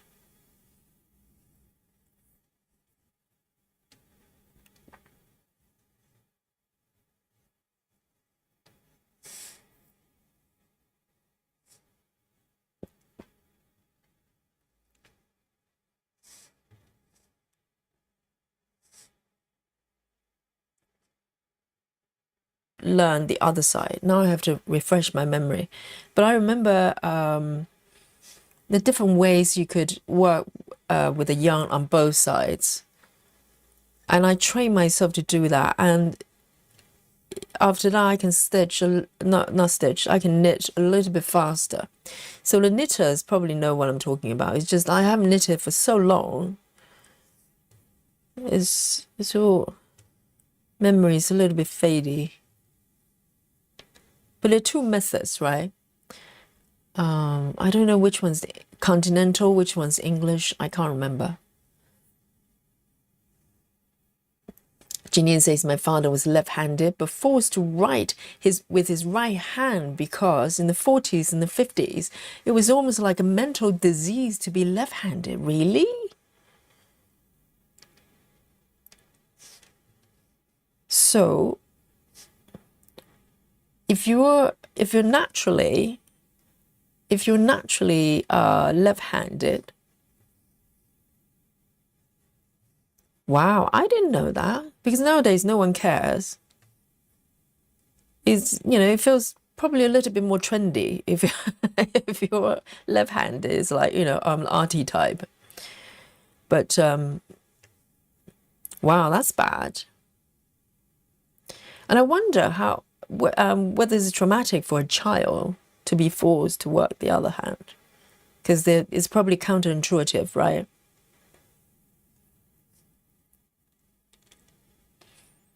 All right, I'm going to move the stitches back a little bit. 1, 2, 3, 4.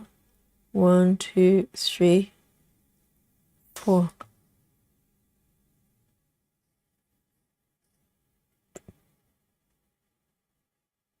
Yes, it's Dexter. I'm catching up.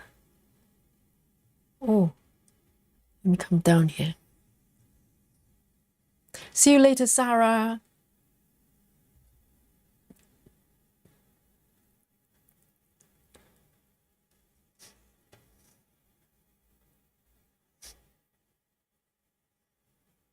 Lona says, I think it's both nature and nurture. I suppose you can probably train someone, but I don't know if you have a child, newborn, and you're trying to show them how to do something. I think if you're right-handed, you just use your right hand to demonstrate it. And I don't know whether the child will necessarily make a distinction between, whether the parents are using left hand or right hand. 1, 2, 3. I think my whole family are right-handed. My parents and everybody.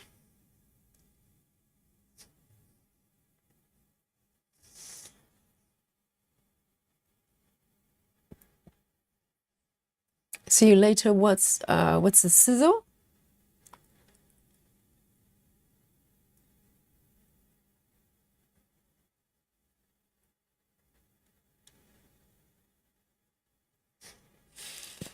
Rachel Morton says, my father, when he was little, would grab pencil with his left hand, and my grandfather would take it out and put it in his right hand all the time.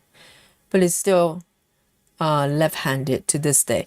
Yes, I think if someone just naturally left-handed, it's probably just like me, you know, someone trying to get me to write with the left hand. It's going to be really weird. You know, as a child, I probably felt quite frustrated as well.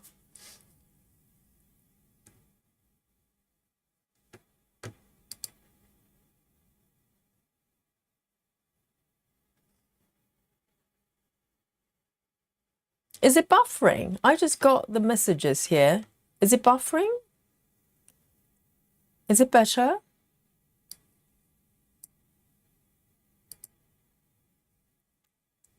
It looks fine on my end, but sorry, I'm just catching up. So sometimes it might get slightly unstable.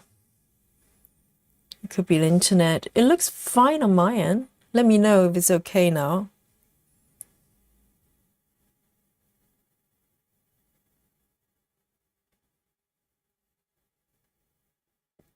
And see you later, Captain Squirrel. Betty says, I crochet left-handed, but learned to knit right-handed. Self-taught crochet, but don't know who taught me how to knit and purl. Yes, I can't remember the methods, but I think I kind of learned to wrap the yarn on either side. I can't remember the method. I need to revise my knitting method. Can't remember what it's called.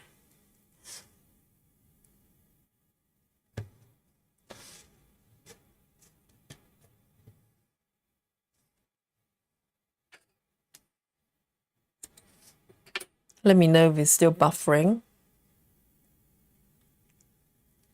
It's better now, yes. Good. Good to know that. Because on my end, it looks normal. So,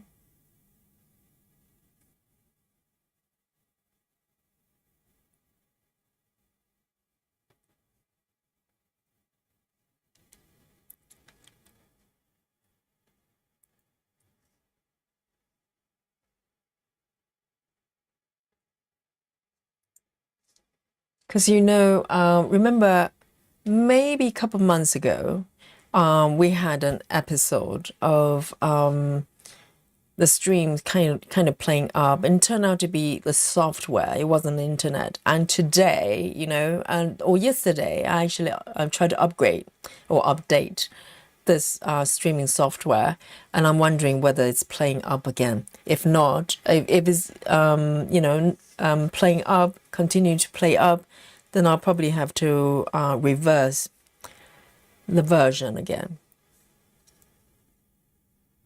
Lona says English is yarn on the right hand, continental is the yarn on the left hand. Yes, Lona, I think I was doing the right hand for the longest time. That's how I was taught by my mom. And later on, I learned to do the other side, so I can switch back and forth, so my hands don't get too fatigued on one side.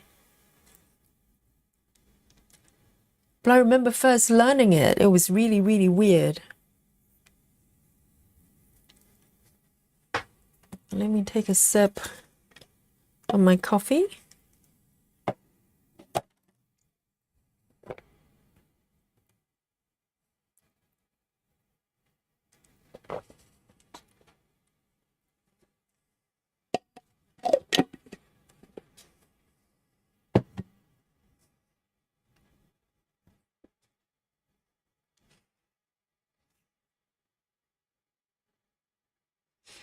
Cassie says, I finally got my new kit from Gecko Road. So beautifully wrapped. Can I get a PDF from them so I can download it to Pattern Keeper? I never dealt with them before. It depends on when you ordered it. Did you ask for a digital version or paper version? You can get both. And if you ask for paper pattern for whatever reason, you can just pay for a copy of PDF. And it should work with Pattern Keeper, but they have to give you another document that is a thread card. So initially, if you just import Gecko Rouge pattern, at least when I got my, I don't know whether it's changed now, but when you first start, if you just import it directly, the colors are not going to show properly, but then you have the option from Pattern Keeper to import customized thread cards, and Gecko Rouge is on the list. And then if you import the thread cards, everything works. So the two steps to do.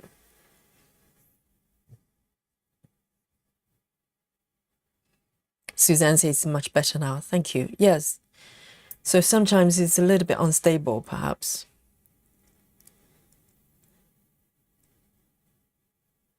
Chelsea says, finally moved from 310. 550 is nice. 550 is purple. Yes, I'm going to move down. Let me just flip my chart here. So I want to get to the little moon face. That looks really, really fun. So, all right.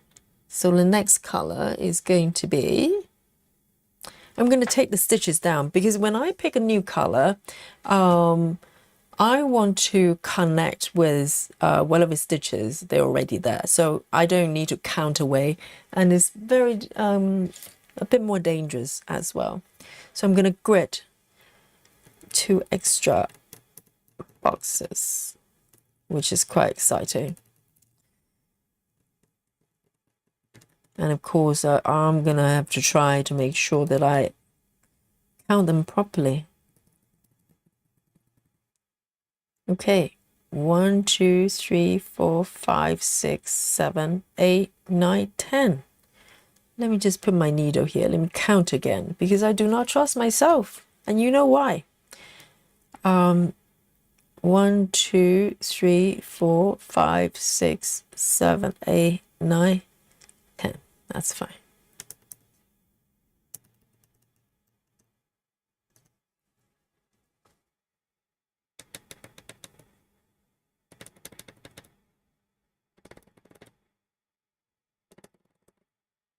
Whoops, that line is not correct.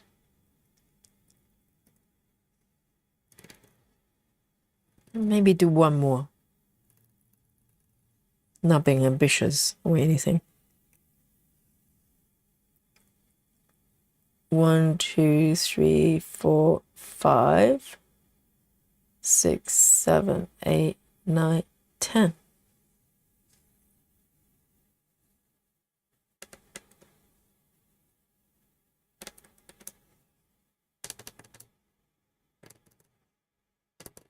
All right, so that should cover me.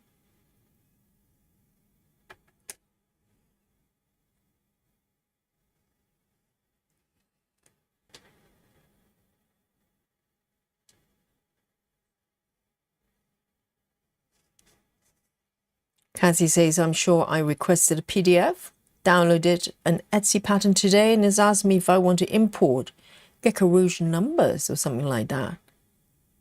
Oh, but if your pattern is from Etsy, it probably wouldn't be using Gecko Rouge thread cards, because Pattern Keeper has got this custom sort of functionality to import customized thread cards. Probably from some few other companies, they use their own thread card, color system. So Gecko Rouge is one of them. All right then, next one, 300. Buffering. Yes, I can see on my end here, it says buffering. It's probably, I like to think it's probably YouTube or the internet. So if that's the case, you can refresh the screen or just wait out a little bit. It should, because I've got a little warning here as well. So hopefully it's not going to be too long. 300. And I'll definitely check my software as well, just in case it's kind of similar situation. But our black word session was fine, wasn't it? It's the same software setting. Was it buffering when we're doing black work? 300.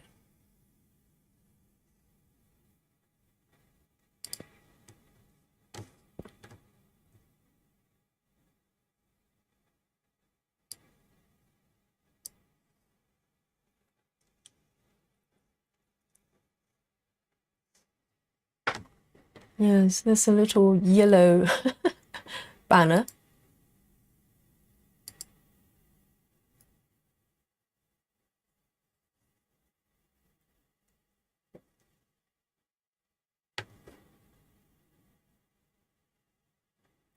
Yes.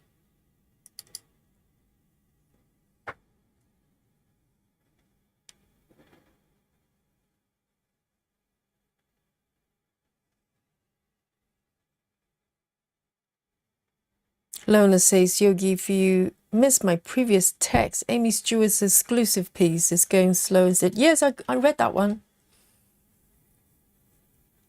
It's good to know.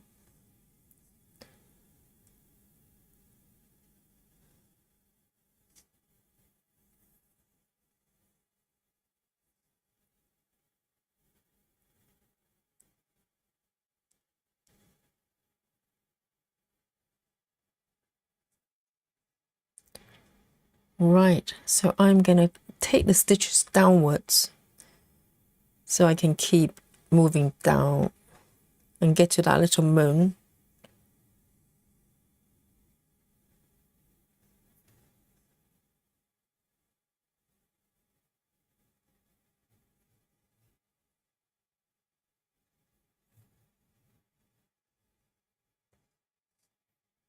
Oh, Rochelle has been such a good YouTuber here. Rochelle says, hit the like button, of course, subscribe. Yes, thank you, Rochelle.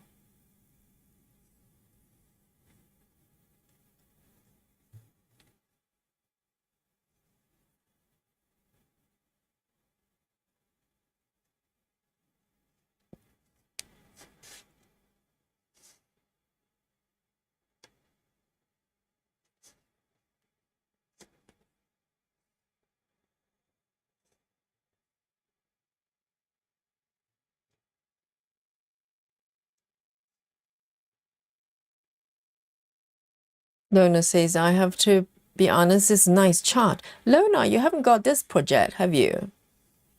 Maybe it's one more to add on your 200 whips.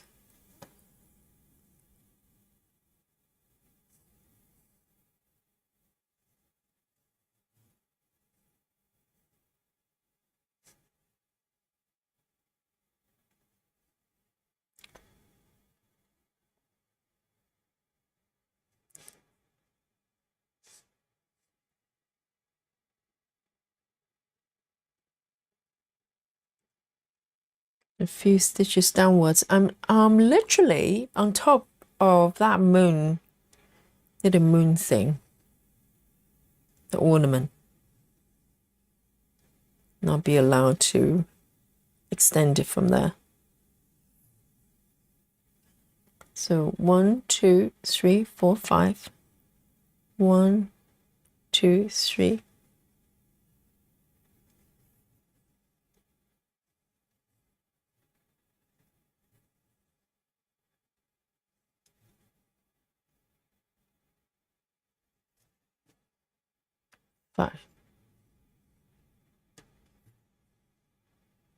Okay, literally from here, I'm going to end my stitches here for this color. So I want to keep extending rather than just start to branch out too much.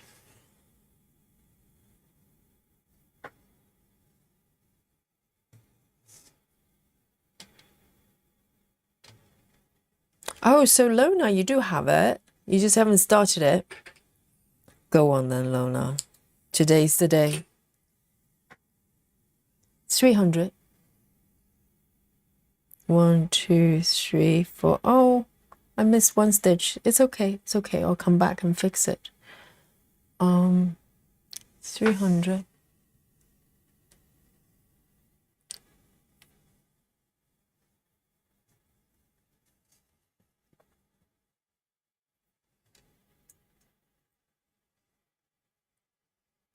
So if the black work session, it wasn't buffering, then it's not the software, because the software has not changed. And the settings have not changed. So it's probably YouTube or internet somehow. Hopefully it's gonna just fix itself. All right, the next one. I'm literally on top of the moon. Look at this. Let me show you.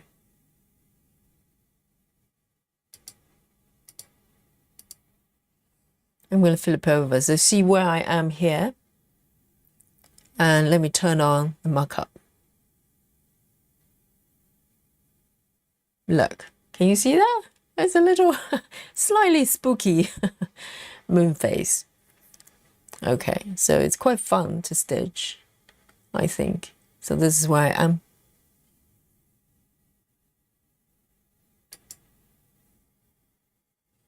Hi, Lakika. Lakika says, hello, Stitchy friends. I have a super scrummy day. Oh, dear. Thanks for providing a calming, joyous space, yogi and awe here. Yes, that's what we're here for. Find peace and joy.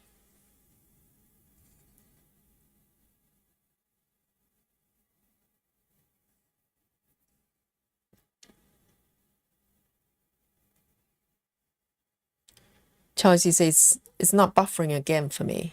It is or it is not? Yes, I get this kind of, it flags the speed sometimes. And I'm not sure if there's anything I could do. Let me have a look at the setting. Because if it's internet, then there's very little I can do. I'll put streaming 3.8. Let me try this.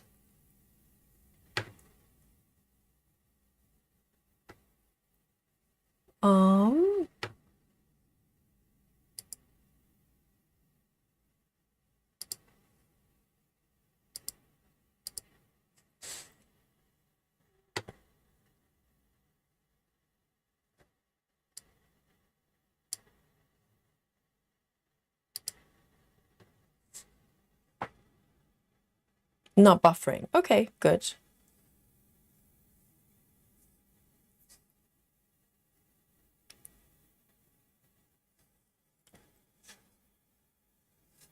All right, next one, 4, 3, 4.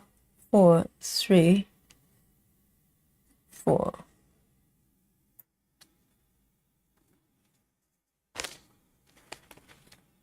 Four, 3, 4.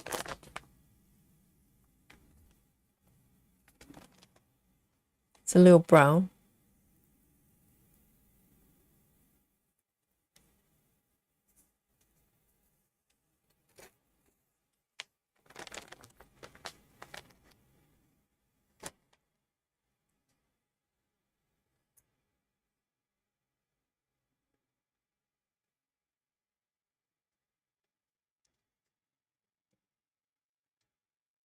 Hey, Janine, look at guys, have a look at Janine, okay?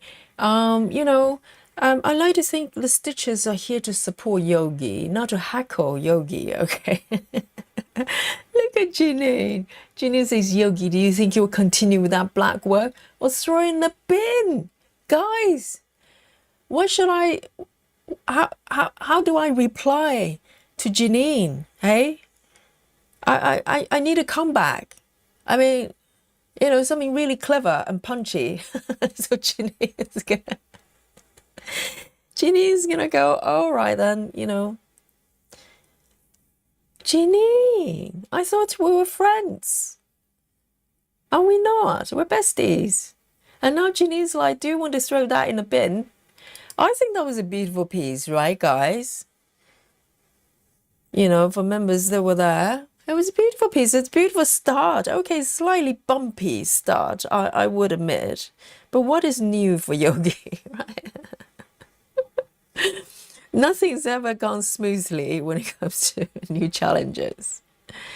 Guys, you know, can someone give Yogi a sort of clever comeback for Janine's, you know, harsh but true comment?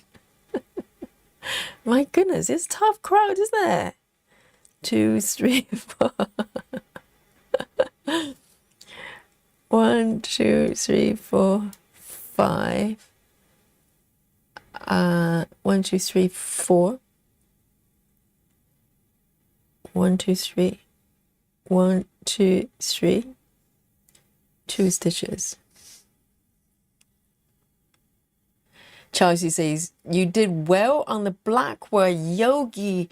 There you go. Who's laughing now? See what Chelsea said. You know, and Grace saying, it looked very nice, okay? And Michelle says, beautiful work, takes time, a lot of time. Hey, Michelle. Yes, it does take time. Ginny says, just would have given up, so I give you credit, and we're friends, so you can pick, so I can pick on you. I know, Janine. But no, that was a very, very small setback. It wasn't. No, I wasn't deterred at all. You know, I've seen much worse. Just look at my Gecko Rouge project, guys. I'm still here stitching it. All right, that was nothing. The black work incident is nothing.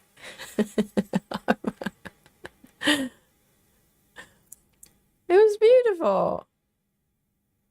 And I cannot wait to get back to stitch it again. 2, 3, 4. Even though the back, I'll show it to you next time. Okay, we'll set up another session and we can reconvene and catch up. And I'll show you the back.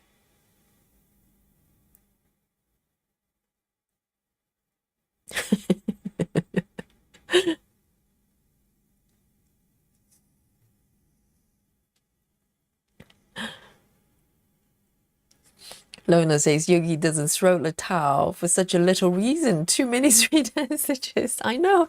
Yeah, when it comes to disasters with stitching, that was nothing. Janine, you haven't seen anything yet. Just wait till I show you the back.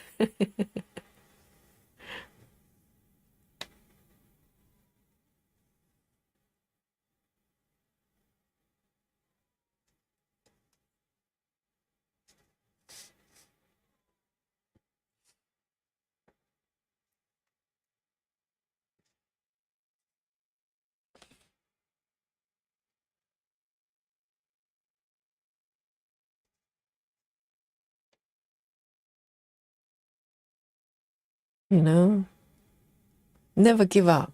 You know, I have started a fair number of webs, to be honest. There's some of them I'm not stitching actively right now, but I have not given up any of them. So I think sometimes time is required as I'm stitching and gaining more knowledge from you guys and also more insight as I'm stitching. At some point, I am going to come up with a strategy and solution for it. I'm just giving, you know, myself that time for the, you know, right moment to go back to those pieces. So I have not given up any of them, even though some of them I'm not actively stitching right now. But the black work, definitely. I'm going to get back to it after the stream, you know. I'm going to just stitch some more. I can't wait. Janine, when are you starting your piece, hey? Are you stitching black work with Yogi? And if not, why not?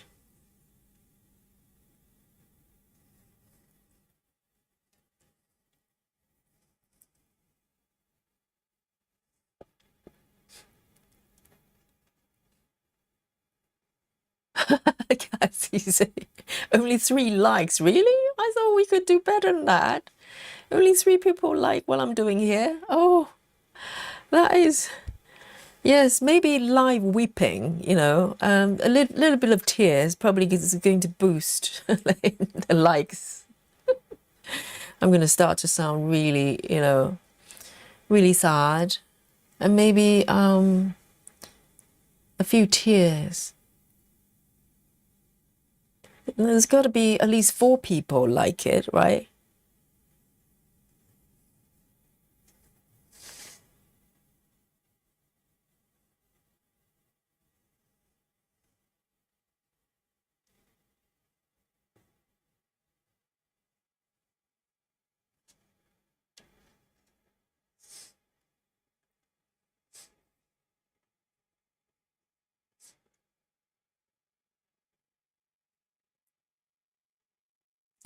Lona says, I don't understand why people are obsessed with the way the back looks. I am a little bit in that camp, I have to admit, and I'm trying to figure out why that is. I think, I don't know, I know you can't see the back, but I can. And I'm not one of those OCD people, you know, no names, that the back has to be so neat. But there are a few things are important to me. For instance, no floating threads, etc. But that's for cross stitching. For black work, I do like the idea of having the back looking the same as the front. It just sounds like such a fun challenge, isn't it? But, but as I said, I had a quick look of my back earlier on. I wish I hadn't. 1, 2, 3, 4. 1, 2, 3, 4, 5.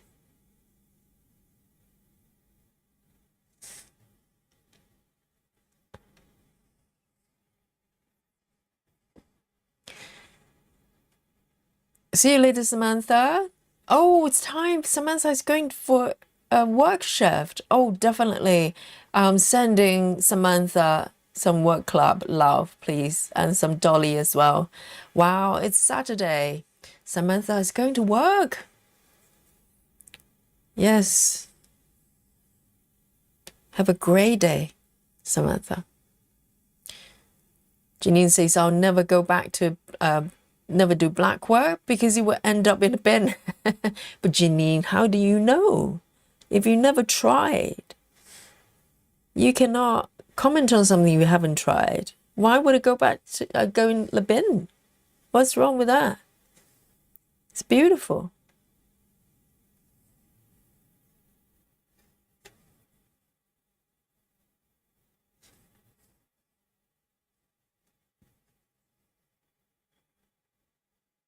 One, two.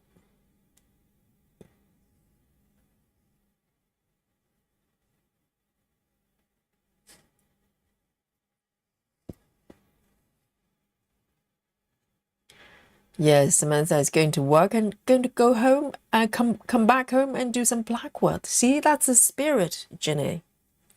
That's how you do it.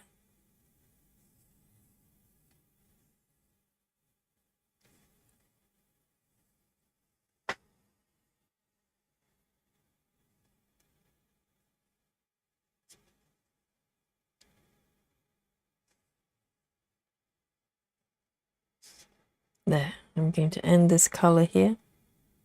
And this one's 434.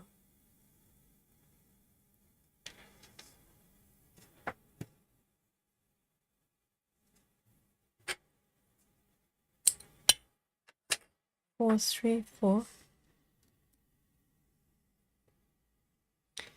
Let me have a sip. Oh, should we have a chocolate? Some chocolate break then? Yes. You know, I've been so focused on the stitching. We've been neglecting the chocolate time. Here we go. Let's have a little bit of chocolate break here. And I'm going to have a sip of my coffee as well. Guys, chocolate break. And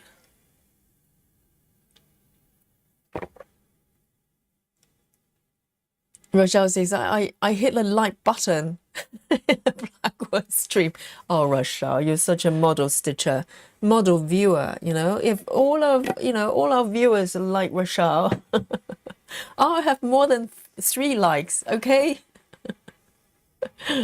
Yes, we need more viewers like Rochelle, please.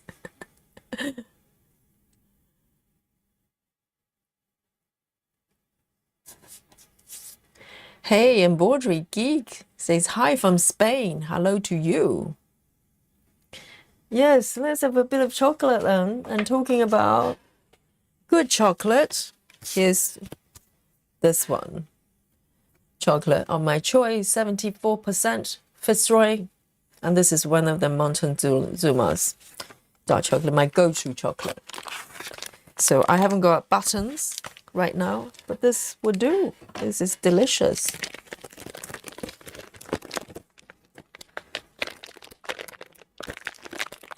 Grace Hudson says it doesn't seem possible to have the front and back the same, double the puzzle. I know. I think for us, if we're starting just like today for me, that concept, it sounds good, but it's just very elusive right now. I don't know how you can do that. Cheers, everyone. Bring your own chocolate, okay? Yogi does not supply. This channel does not supply chocolate, okay? It's not part of the deal. You bring your own snacks. Yum. Just zoom in a little bit so you get to see these beautiful flowers. It's so cute. Look at my bumblebee there.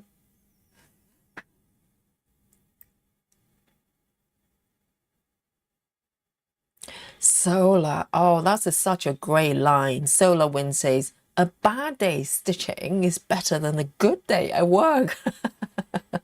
Well, to be honest, I have to say obviously I love my work now, but even when I was working in office, I enjoy the work. Sometimes, you have all these bits that happen in the office that wasn't fun, the work itself I liked. Is that the whole environment sometimes can be challenging.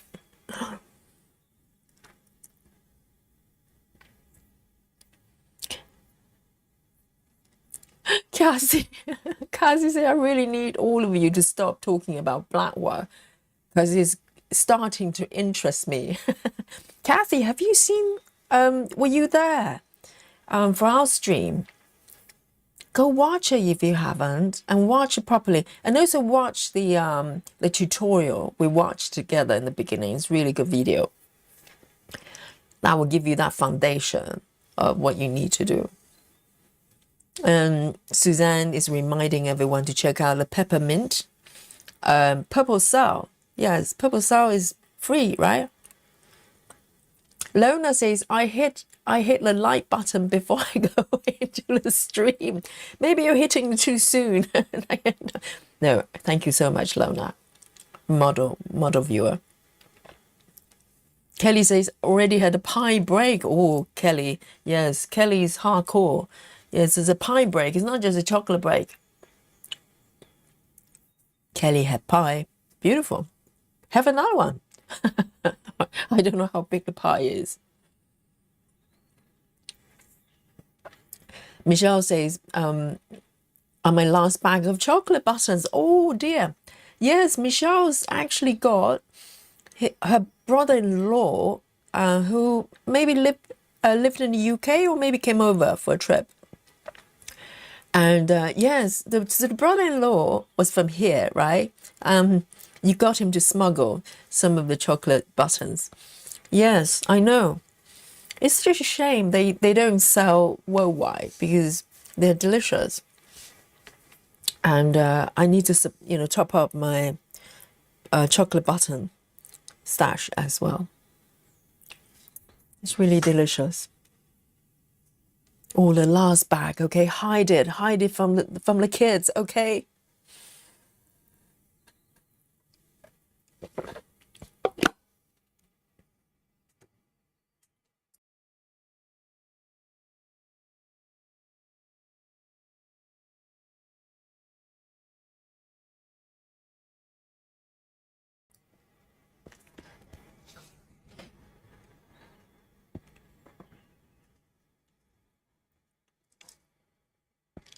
Cassie says, I thought I wasn't interested. So Cassie was cleaning the room and watching and thinking, huh, not for me. But I think you should give it a try. You will like it. I promise. Oh, Michelle says, brother-in-law is a flight attendant.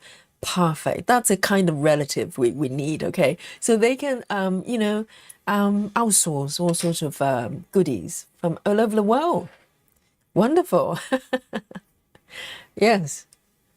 I think that when I go out, when I pick boyfriends, right? And sometimes I thought, well, which one, what profession should I have a boyfriend?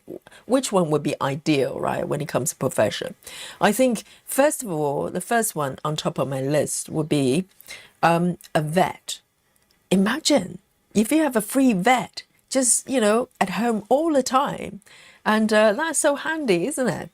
Because vet bills are high. And also, it's so handy to have someone who knows what to do. So vet would be the top profession when it comes to choosing a partner. And I think, a plumber is really handyman. Anyone who's just handy around the house, who can fix things. And of course, as a plumber, you have to be qualified, okay, and electricians as well.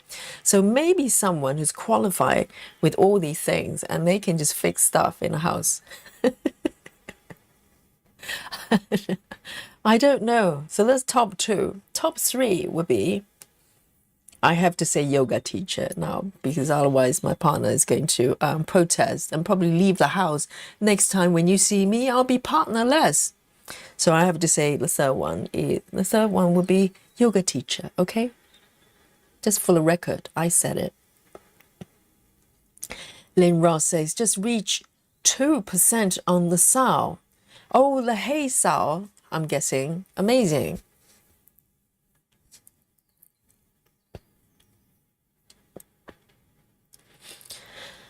Lynn says, Yogi, I love the black work. I had my cheese and biscuits. Lovely. That's a very random statement. So Lynn says, I love the black work and my cheese and biscuit. Yeah. Is that what you're working on, Lynn? You're doing the black work and eating biscuit. Yes, I think Lynn is very much a cheese and biscuit person. Very classy indeed. All right then, next one, I'm going to keep extending downwards. So I'm literally in the moon phase zone, okay? 3A63. 3A63.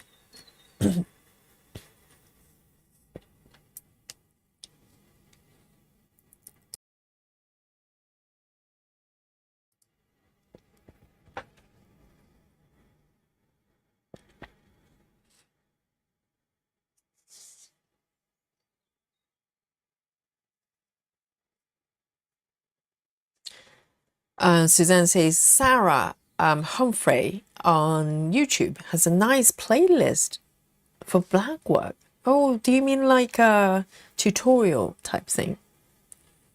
Oh, I'll be interested in seeing some tutorials on starting and ending black work.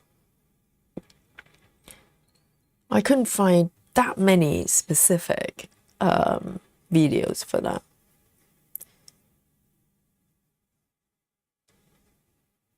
Because starting and ending for back stitching is slightly different from cross stitching, isn't it?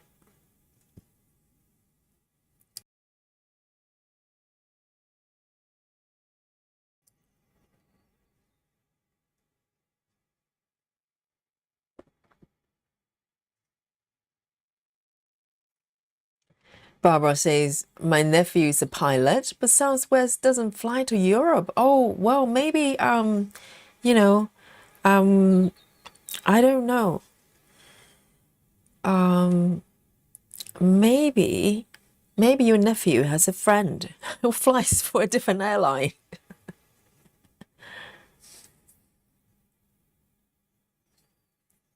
They all have other, you know, pilot friends. Oh, I'm officially in the moon zone, in the moon phase.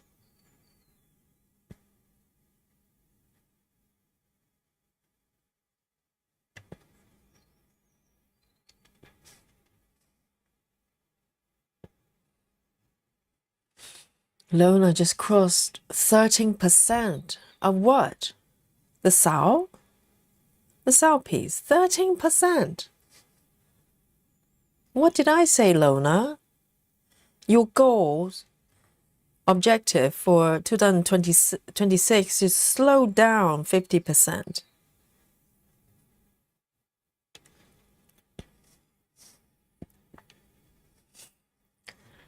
Karen Sansalin says hobby repairs computers. He has developed a network of all sorts of skills that he barters. He's also very skilled around the house with repairs and DIY. Definitely keeper. Yes, a man has to be handy, isn't it? I'm not being sexist, okay?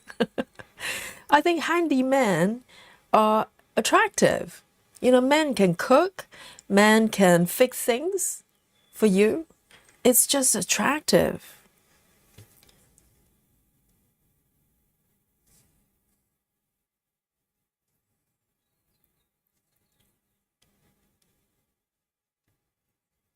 I'm sure there's some sort of, you know, evolutionary reason for that. Oh, I stitched, you know, I called it myself, okay?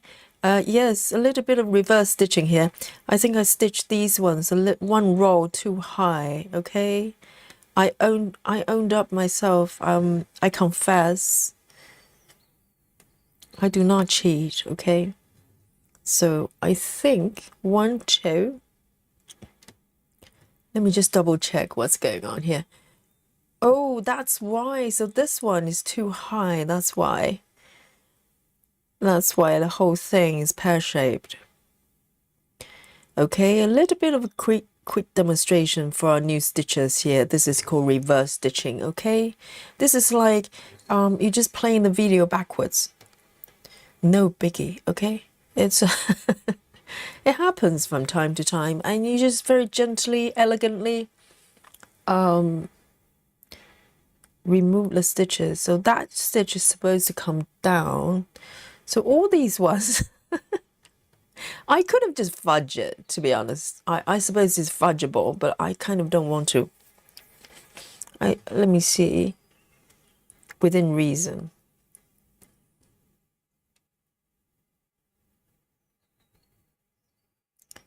It's kind of fudgeable, but I'm just in the mood of doing it properly.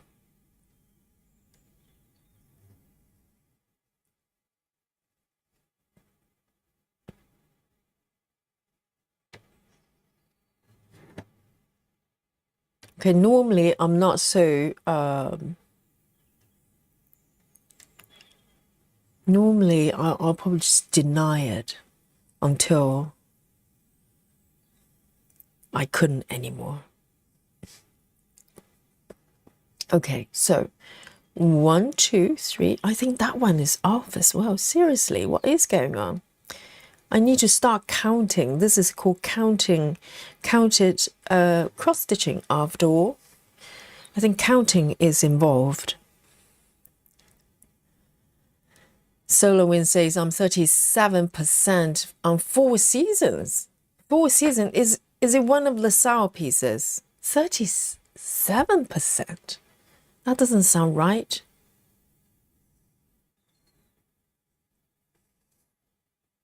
I mean, slow down, everyone. Wait for Yogi, okay? What's the rush? Let me see. 1, 2, 3. 1, 2, 3, and 4. Okay, here.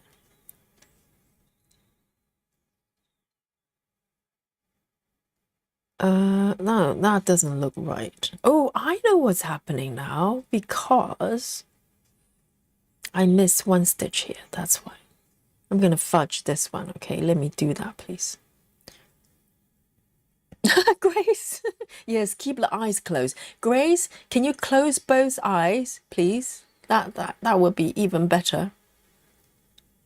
Laura says you're missing a stitch. I know, that's why. That's why I miscounted everything. So I'm gonna fudge that one, okay?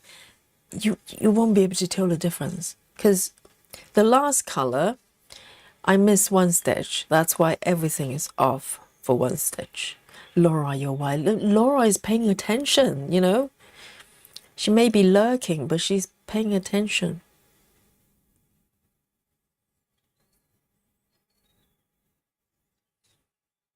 So I'm gonna fudge that one, okay?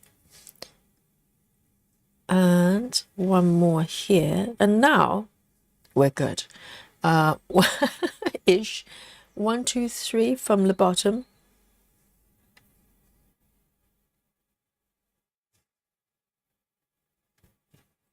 Okay. 1, 2, 3. Now we're talking.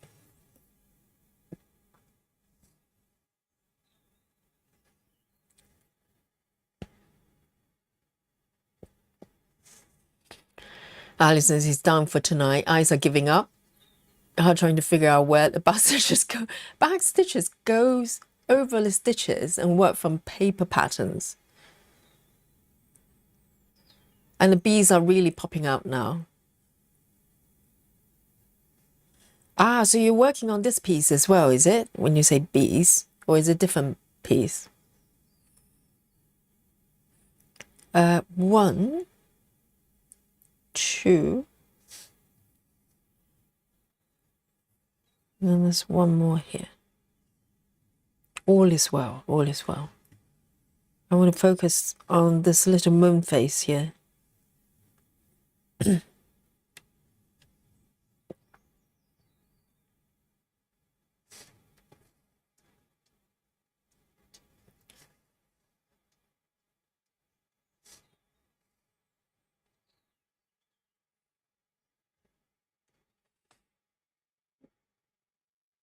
Oh, Alison's open bottle of fizz and got some munchies. Go for it, yes.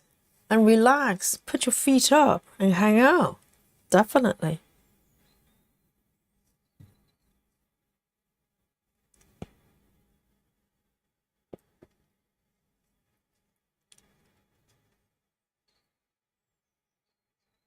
Solar Winds Yogi, I always wonder, what does this, the saying, it's gone pear-shaped.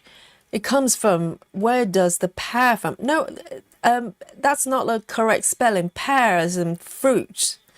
The pear, you know, like pear. I don't know what other examples I can give with pears. In a pear shape, basically, it's not very nice to describe ladies. Sometimes, you know, if you use that term for ladies, that's a little bit rude, okay? Pear shaped, basically, that's what I know. I'm sure there's probably some sort of origin to it, but pear shaped, it basically means that it's gone pear shaped. I'm not doing a very good job explaining it, am I? So it's when things go a little bit sideways, you know. But it's spelled as pear, as in pear. Can someone spell it for Solar Winds, please?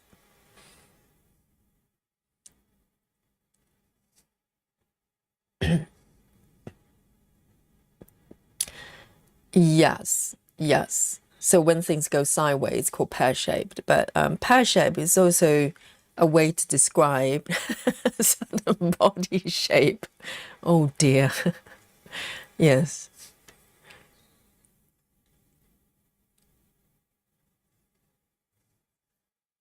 So it's actually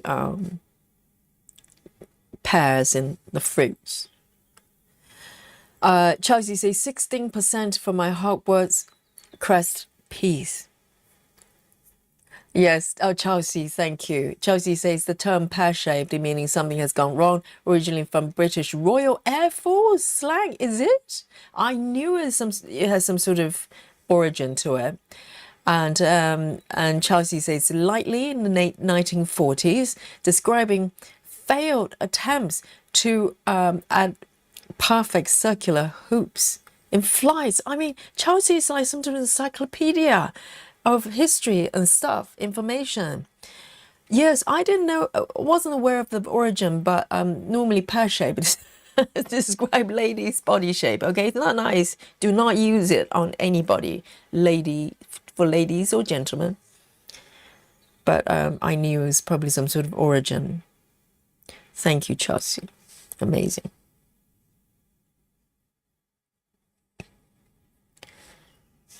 Laura says need a lurking emoji. Maybe for a lurker emoji, I can just create an emoji based on Laura, okay? Because Laura's a model lurker. You know, sometimes Laura does not know necessarily chat or anything, but sometimes she will pop up and go, "Hey Yogi, you're off about 1 stitch to the bottom right there."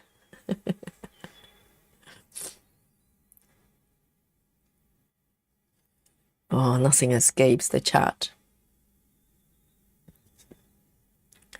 Hey, Jolyn Blake, is that what it is? Have I butchered your name? Says, "Hi Yogi, first stream of yours I've caught." Well done, Jolyn. Is it Jolene? Welcome. Yes, join us.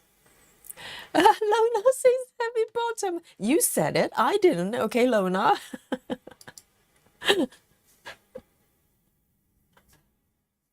Oh no! Lynn says, "Yogi, your blockwork went pear-shaped." Hey, just because you picked up a new expression doesn't mean you have to use it on Yogi, okay? Have mercy on Yogi. Namaste. Yes.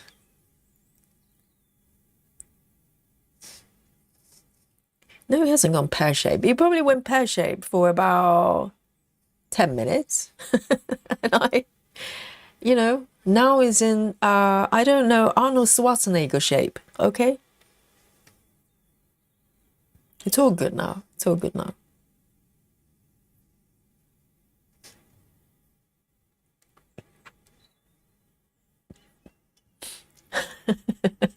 Lona. Keep it to yourself, Lona.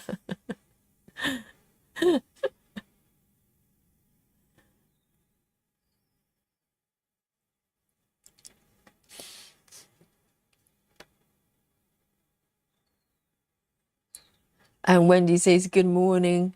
Or from flooding Australia. Is it flooding now? Oh dear. Getting hit overnight with massive storms. But where, who was that? Where, oh dear, the names. Who was that lady? Marsha. But where Marsha was, she's enjoying beautiful weather. But I think Australia is quite big, isn't it? Stay safe, Wendy. So Alison Rainey's doing okay. So it's a piece, it's got bees, and a piece called Bees and Flowers. Clearly, if there are bees, if it says on the tin, there's got to be bees in the piece. And yes, definitely post it on our Facebook group, Lona. Naughty. Janine says, "Yogi, where are you heading down?" Where are we headed going down? Janine? It's family show. Okay, I know what you mean. Janine's meaning that where am I going with my stitches? Janine, you have to be specific sometimes, okay? We have newcomers here and they're going to get just scared away and go, what is going on with this bunch of stitches? Seriously. Yes, I am going down. Yes, I'm moving down with my stitches, okay, guys? And...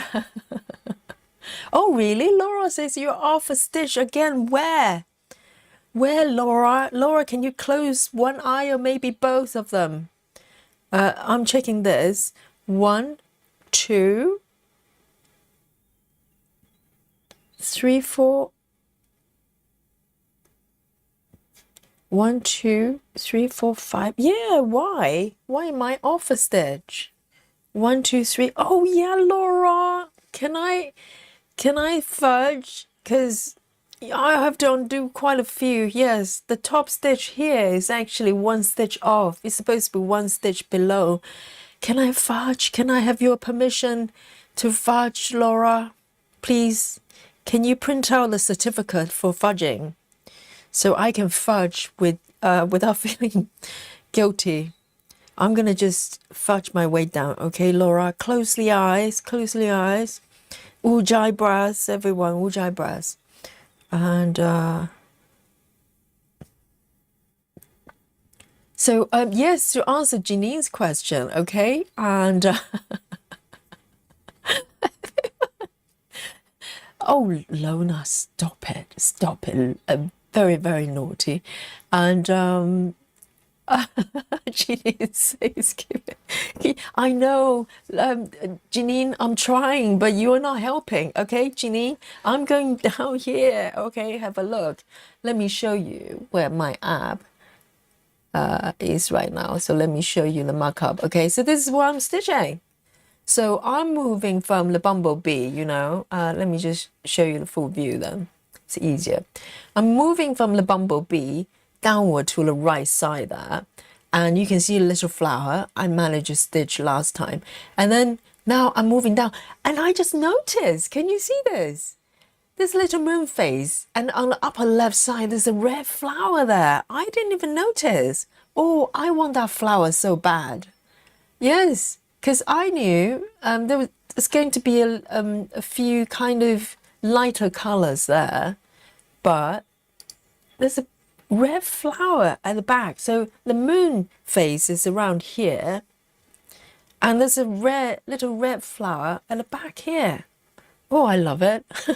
Hey, put that emoji away, okay? Just because you have the emoji doesn't mean you need to use it. All right. I fudged it, okay? No judgment.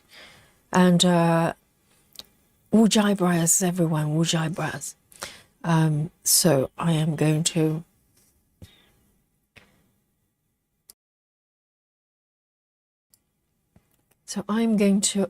fudge this bit, okay? It's official. It's too late for me to do reverse stitching, and I am going to take it to the left here. 1, 2, 1 stitch down.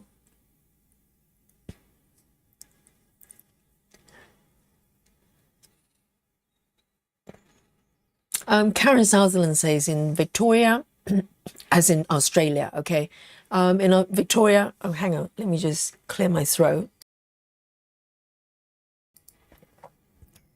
Karen Sutherland says in Victoria, we have very bad bushfires in some parts, and few days ago, we have flooding. We're flooding in coastal area. We had cyclone in Queensland, and now flooding in New South Wales. Wow, it's all kicking off. Why? I'm thinking, you know, everyone in Australia is in their bikinis and shorts and swimming by the beach, and lo and behold, it's flooding, the cyclone. And oh dear, stay safe, stay safe. Yes, I'm aware that there's bushfire from time to time, and once it starts, it takes ages to finish. I think in California as well, isn't it? It's quite a lot of this type of incident. I mean, luckily in London, we don't have bushfires. We only have real fires, just real incident. People burning their toast, that kind of stuff. Okay.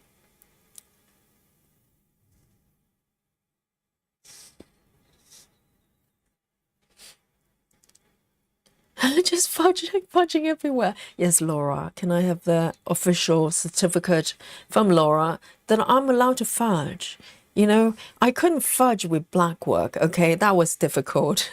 But with this, I think I can probably fudge a little bit. Janine says, I want a flower. Yes, I want a flower. Because when I saw the moon phase, I didn't even notice there's a red flower right behind.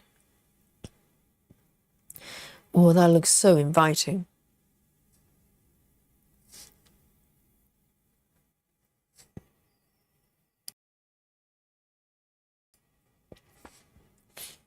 Lona says, oh, Lona is turning into a hackler as well. Do we not have enough just from Janine, Lona? Lona says you will never get to the flower if you keep missing stitches, Yogi. Well, you have a fair point, okay? You have a fair point. Have mercy for Yogi, please.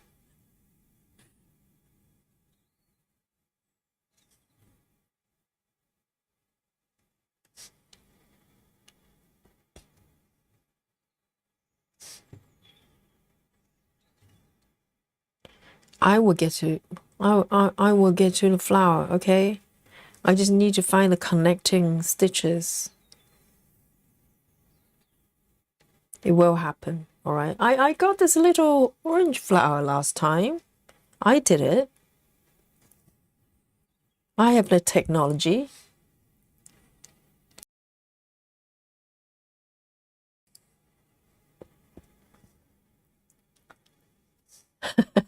Cassie, you say the crowd is getting rough. I know it's a tough crowd, I tell you, Cassie. You know, things I have to put up with, you know.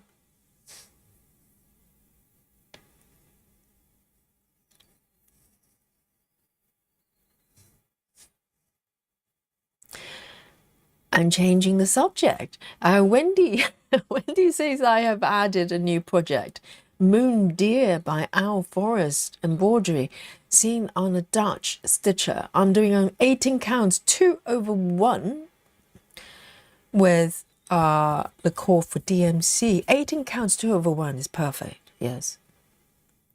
Oh, thank you, Wendy, for changing the subject. Okay.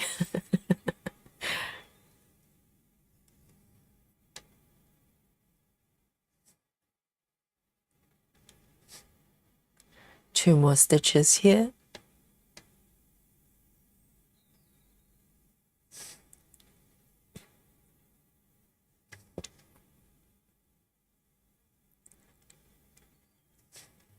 And one more. Perfect. I'm running out of thread. So let me check my position. If I want to get to that flower, I need to go to the left, don't I? Because this is about where the moon phase is. The flower is around here. Let me double check. Oh, I just crave for a little bit of that bright red.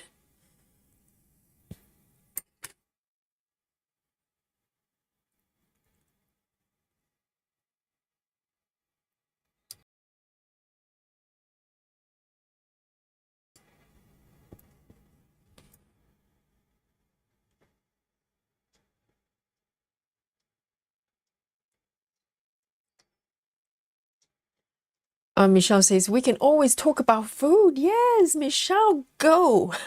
Just bring on any random food item.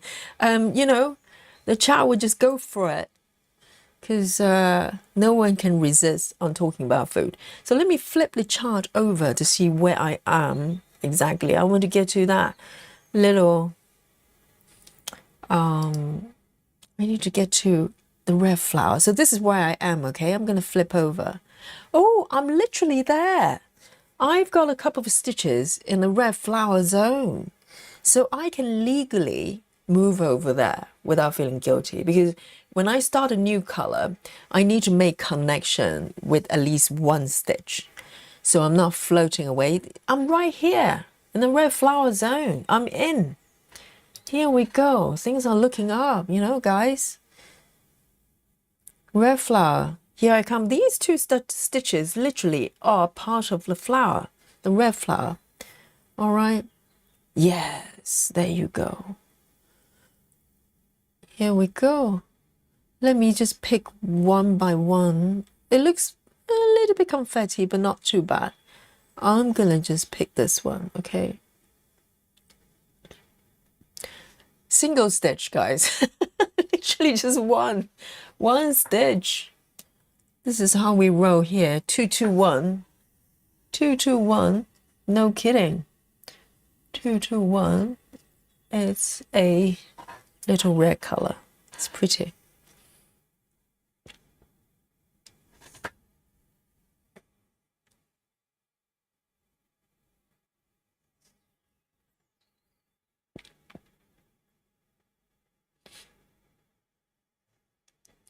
Janine says, I'm trying the spinning wheel like the busy mom does to pick up my whip. I'm going to try to do 1,000 stitches on the one chosen. Then spin again. Sounds like fun. Yes. Maybe you can let the spin decide, the wheel decide, whether you're going to do a little bit of a black work stitching, you know? Leave it to fate. Maybe the wheel is going to go, yes, go for it, Janine. That's your destiny. Black work is Janine's destiny. Literally one stitch. 221.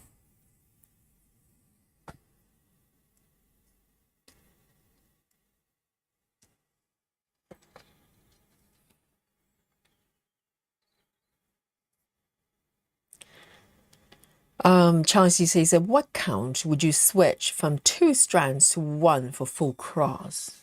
Guys, what do you think? I mean, personally, in terms of coverage, right, I maybe up to 20. I would do 2 strand. And when it gets to 22 and above, I do single strand. Having said that, I do have one project that I'm doing 2/1, 2 strands, full cross for 22 counts. But for that piece, the craft room piece by Ciro Marchetti, I have to work in a very specific way. So it's workable.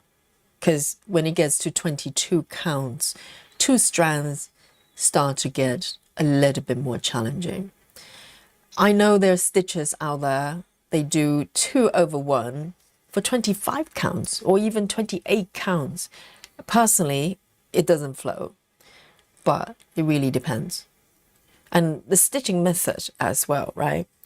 If you, for the 22 count, full cross, 2/1, I have to work pretty much color flow or Gemma's method or row by row. Basically no cross country of any kind, because it's going to start to get very bulky and very, very crowded. 3A60, 3A60. And there's some alien stitches, they can do it, you know, then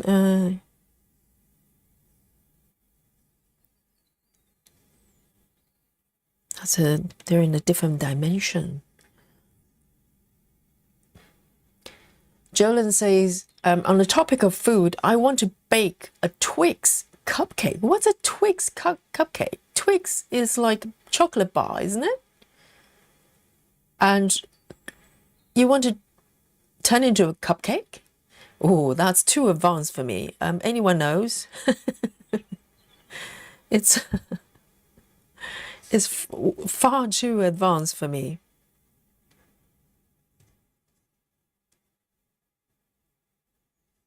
I mean, baking cupcake is pretty advanced as it is.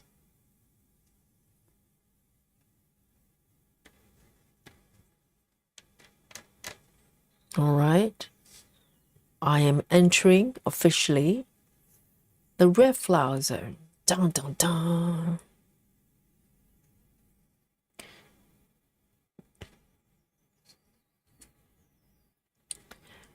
I wanted to focus on the moon phase, but the red flower is just looking too attractive.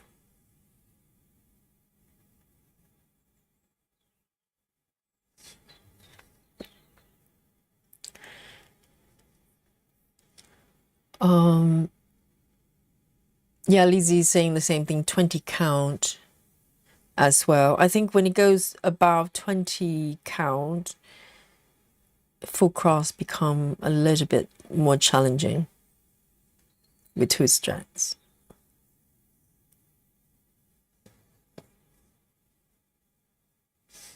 Okay, this one, 3/860 going back, 3/860.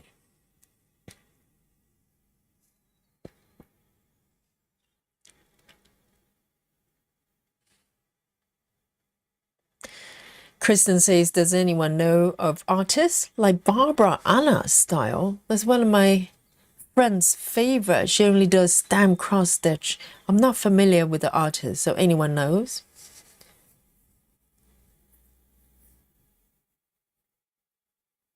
Janine, so tell me, have you ever tried black work? Did you try it and not liking it, or you just decided it doesn't work, that you don't like it? If that's the latter, then that's very unfair for black work, you know? And if you said you tried it, you just didn't like it, then fair enough. 3722. 3722.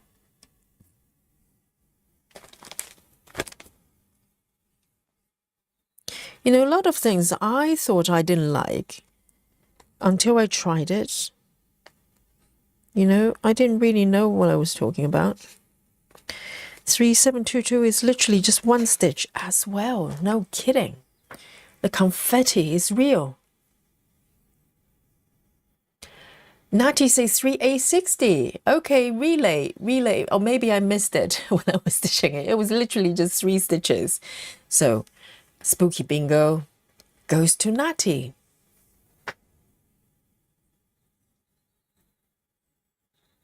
Janine says, all my projects have multiple colors. You can have multicolor black work, right? It's called rainbow work.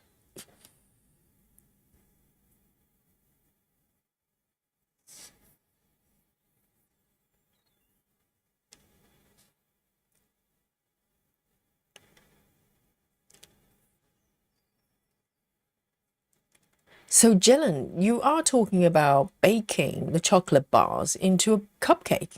Then just pop it in, you know? Just like if you were making chocolate cupcakes with chocolate chips. Is it not what you want?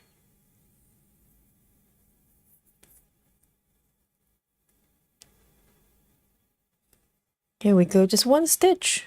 No kidding. One stitch, but I'm sure it's worth it.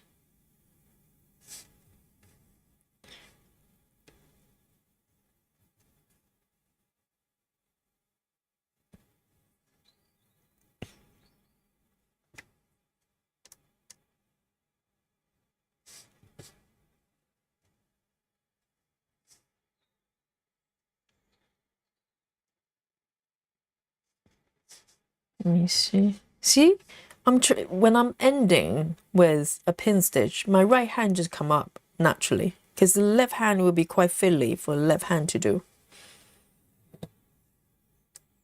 And I don't even think about it. It just has to be. All right, 3722 going back.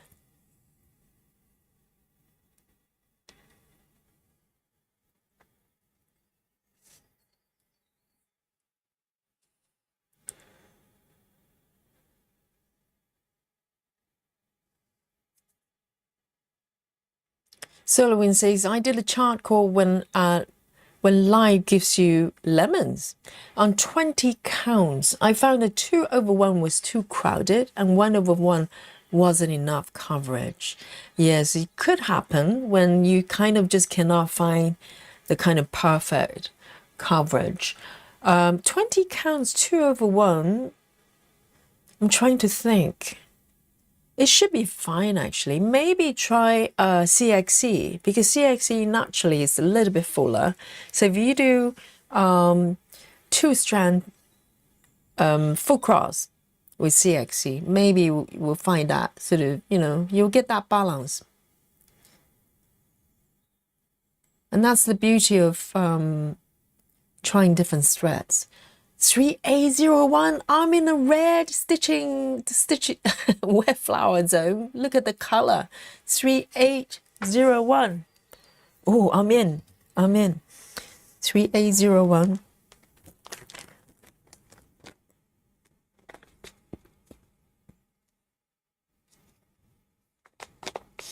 It's 3801. It's kind of orangey red.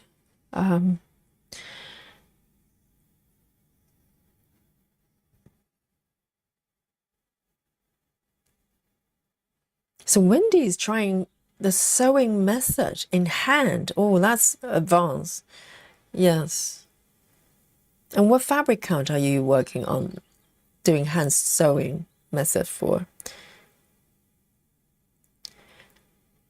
And Wendy says first 9 stitches and getting knotted up already. 9 stitches. That's a sign, Wendy. Get a hoop.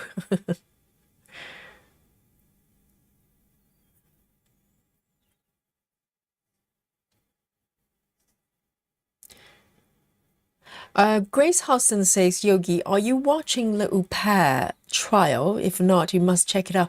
You know what? I watched the opening. So, guys, this is true crime talk, okay? We have a lot of true crime fans there. And Laura is there as well. I bet Laura is following. So there are 3 trials happening now that I'm following. And I'm slightly behind with the Au Pair trial, but I am following. I watched the opening, and it's diabolical, isn't it? The whole thing. If what the prosecution is proposing is true, then it's just weird. Let me see. Where am I here? Let me just find. I'm getting too excited. I kind of lost my position here. So yes, I am following, but I'm not up to date. I haven't caught up to the latest day because I've been following 2 other trials as well. There's one for the police officer being accused of, I don't know whether he was being charged with negligence or some sort of incompetence, maybe a little bit more serious than that, for a school shooting, okay, happened a while ago. And he's being accused of not doing enough, basically not doing his job. So I don't know whether if he's convicted, there's going to be prison terms or maybe something else. But that trial, guys, Grace, are you following that one? Because I remember a while ago, there was this Parkland school shooting. There was a police officer called Peterson. I think his name just the same name as one of the convicted murderer. It's very unfortunate. Scott Peterson, but not the Scott Peterson. Okay, this is a police officer who was there in the Parkland shooting when the Parkland shooting happened, and he was acquitted. He was accused of very similar things, basically saying that he was just standing there not doing anything, and they're trying to convict him. But the jury acquitted that guy, Scott Peterson. And I was following that trial as well. And this time there's another school. This one is just a random police officer. He wasn't part of the school. He just happened to be there and jumped on the call when the shooting happened. And they turn around and try to accuse this guy for basically, out of all the police officers, apparently there were over 350 police officers. He was the one, and his boss, I think, they're being charged for basically saying that if he could have acted or do a little bit more or sooner, the kids would have been saved in some way, or at least some of them. And guys, if you're following that trial, watch out for this attorney, because I watched trials for the trial itself But also I watch the attorneys, because attorneys, they're the most interesting part of the trial. Trial lawyers, they are fascinating. And this trial, from the defense, okay, there's a whole team of them. There's one British guy as well, which is very interesting, quite unusual. And but there's this lawyer called Nicole. His name is Nicole. I don't know how it's spelled, but man, watch him. Watch him. This is what passion and conviction looks like. He clearly, with every single cell of his body, believing this police officer was wrongly accused. And the other day, just a day, I think it was a Friday's proceeding, my God, the fire. It was just, oh, that's the best part of watching a trial. You just see these people who are so good at what they're doing, and they're doing with such a grace and elegance and fire as well. You want people to be passionate about what they're working for, whether it's your prosecution or your defense lawyer, particularly defense lawyer. If you genuinely believe that your clients are being wrongly accused, the anger, the kind of, they have to be able to kind of channel the anger they felt to help their clients. And watch this guy called Nico. It was a thing to behold. I just think he was one of the best, maybe up there with Alan Jackson. So I've been following that. I'm up to date with that trial, okay? And then I'm also following the guy who is accused of murdering, unfortunately, his brother and his brother's family. So there's 3 trials happening, kicking off at the same time. So I'm kind of trying to juggle the 3 plus stitching as well. So I'm not totally caught up with the au pair, but I will go back to watch that one because it's so weird. The whole story is so weird. And yes, I'll definitely check that out. Do you think it's going to be a long trial, though, that au pair one? I hope they won't get to the verdict until I manage to catch up.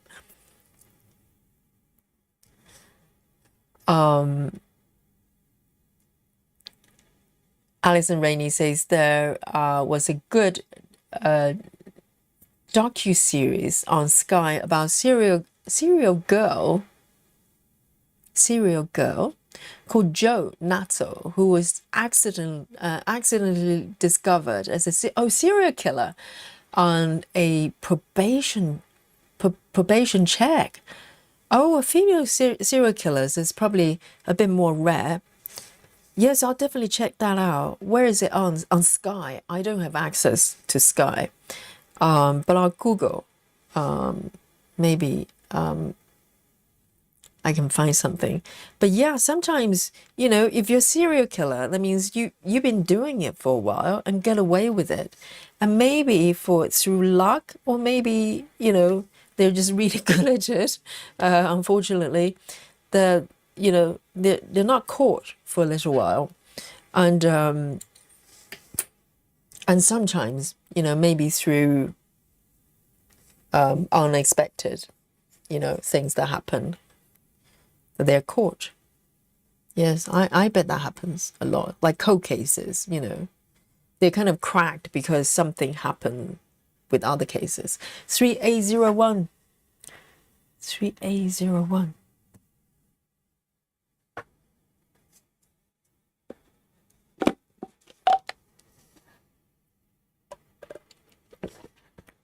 So Grace says, I know the one you're talking about, but not watching it.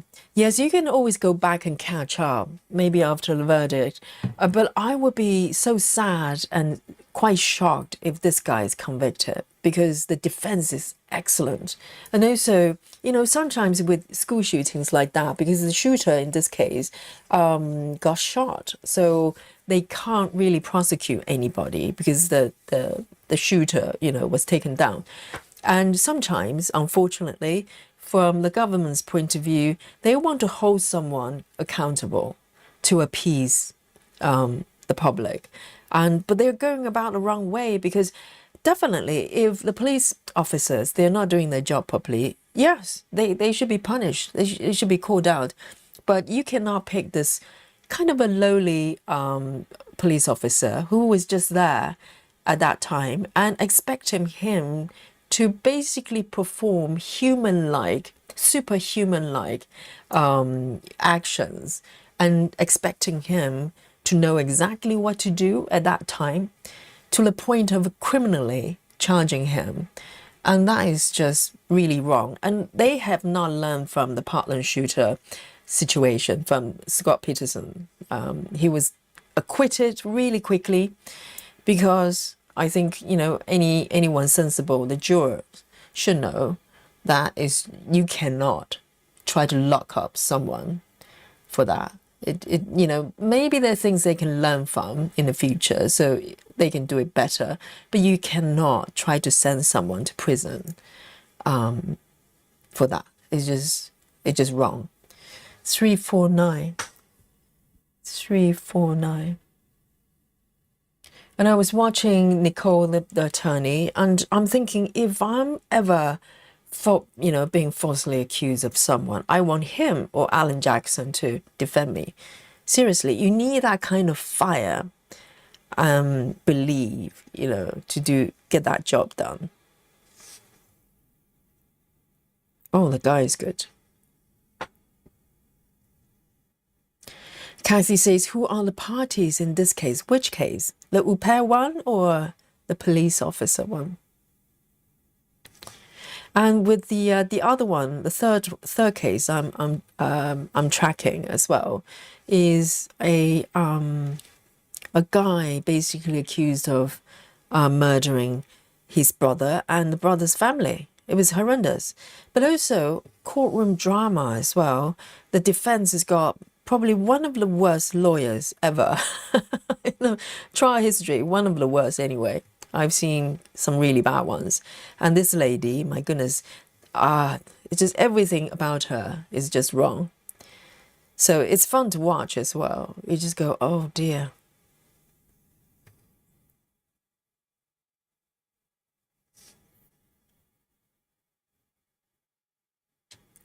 Alison Rennie says, where do you watch these trials?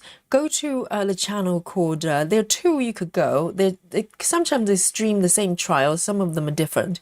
One is Court TV and the other one is Law and Crime channel. So Court TV, I think they have access to most trials. They do the streaming and then they kind of allow other channels to pick up their feed.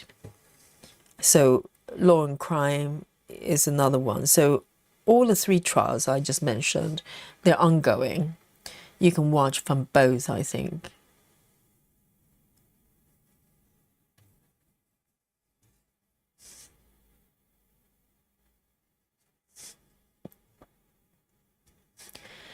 Karen Thousand says, I had one case where my barrister presented our case in such a manner that he had them magistrate in tears.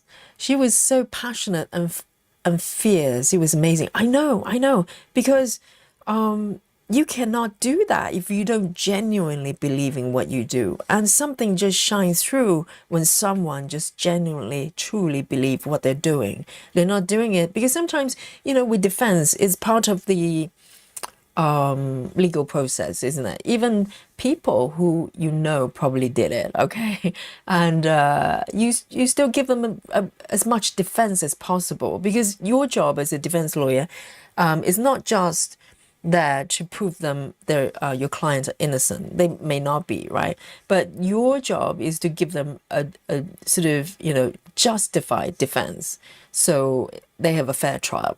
So so sometimes you are there's a little bit of a defense by number, because there is only so much you can do. The facts are so bad, there's not much you can do. But at times when a Karen Reid situation is one of them. I don't know whether Karen Reid did something or not. I have no idea. But as far as the defense goes, it's probably one of the best defense team that you can have. And I think for this police officer, being accused of basically not doing his job to protect the children. I think he's got the best defense team. I don't know whether they volunteer doing pro bono or whatever, but these are not public defenders. These are proper.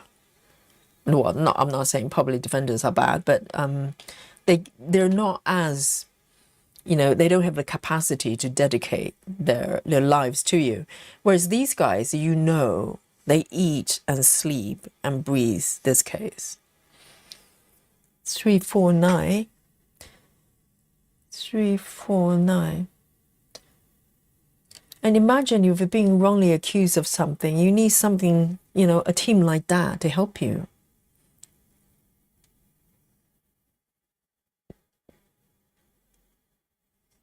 Oh, Kathy says the police officer. So it's a school shooting that happened, I think, back in 2018, if I remember. I don't know why they're only trying this now. I think, I don't know at what point this police officer was charged. So it's basically a school shooting. It was really tragic. Some random person just went into the school.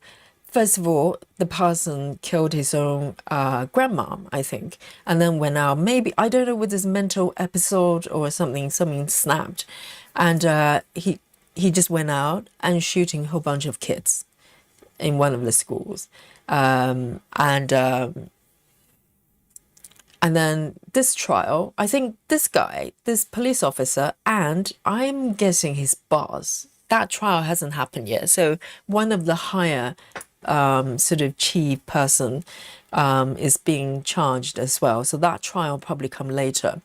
And so this police officer, he just randomly picked up this call and volunteered to go forward because he wasn't even part of the school system. Sometimes I think American schools, they have sort of, resident police officers. He's not one of them. He's just, heard the radio and picked up that call and go, well, I'll go have a look.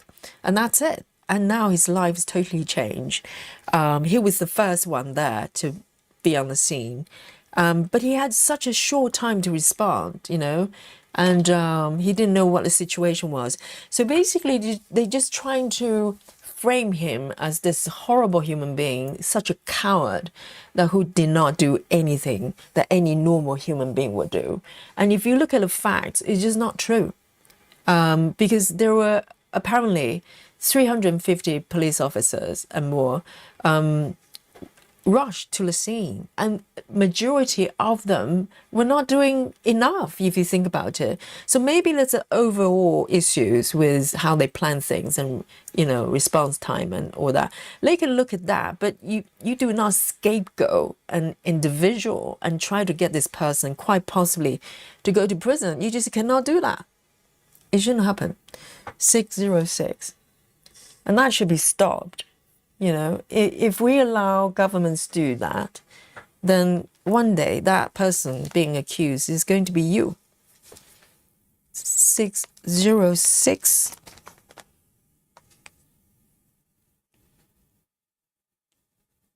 And to be honest, I didn't go in thinking one way or the other because I didn't know the facts.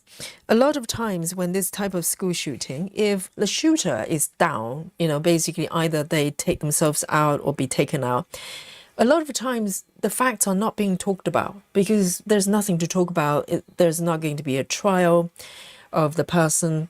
And so I went in with very little knowledge, but I was aware of the previous case with Scott Peterson. And in my mind, I was thinking, oh, is it just like that? And then my mind probably changed about 2-3 times because when you listen to the opening of the trial, sometimes you get swayed to one way or the other. So when I when I went in, I was thinking maybe it's like Scott Peterson, they're just trying to scapegoat the police officer.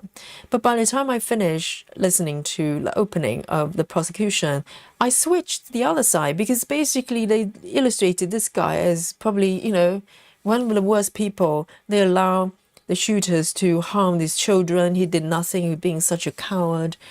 And so I thought, oh my God, then this is bad. This is a different kind of case. But as I watched the trial, I'm shifting to the other side completely. You start to see what they're trying to do there with the prosecution. You know, it's just vague data and a lot of basically unreasonable expectations for a human being to do. And they're going, well, because you're a police officer, you were there first on the scene, therefore you should have performed some sort of superhuman action. And shame on you for not being able to do that. And we're going to prosecute you. So I really hope they found him not guilty, to be honest. I'd be terrified if he was. Chelsea says, did you watch a trial of Lori Vallow and Chad Daybell? It was awful. I know, but I'm such a visual person because those trials, I think Lori Vallow, the first one, the main one, it wasn't broadcast, it wasn't streamed, or maybe only audio, I can't remember. And then the Chad Daybell one was very small, like a Zoom camera. So I have to confess, if I can't see the person's face, I kind of don't want to watch it. But I'm aware of the fact, most of it. I know the gist of the case. It's bizarre. It's very bizarre as well.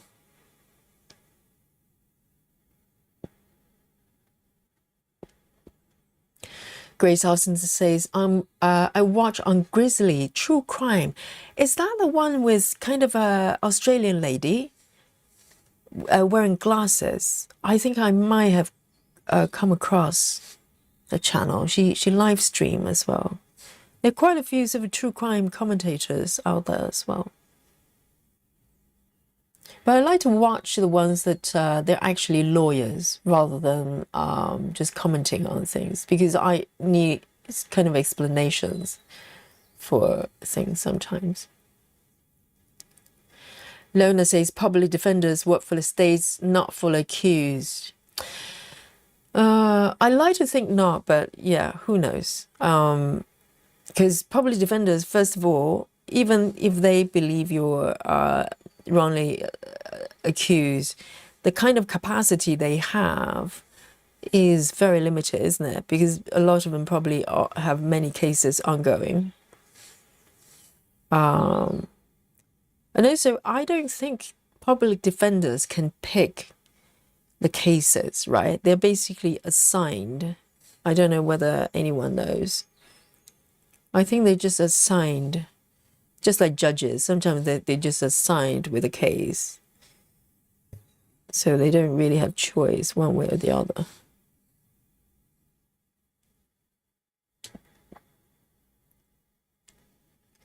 Natty says it was not random, it was intentional. He went to that school because he was first to arrive. He was the head of the team. I had a cousin who dies in that school and they did not do enough to save. Yes, Natty, I'm so sorry to hear that. I think you could interpret it. I totally respect what you said, by the way. But I just think maybe they can look at the police operation as a whole. I'm sure they probably could have done so much better, right? But to pick out one person and try to scapegoat that person, because if they want to prosecute the police officer for not doing enough, maybe at least 100 out of the 300 should be prosecuted. Why only this police officer? That's it. That's all I'm saying. You either, do it to all of them, be fair, or you have to accept that, you need to learn from it. 606.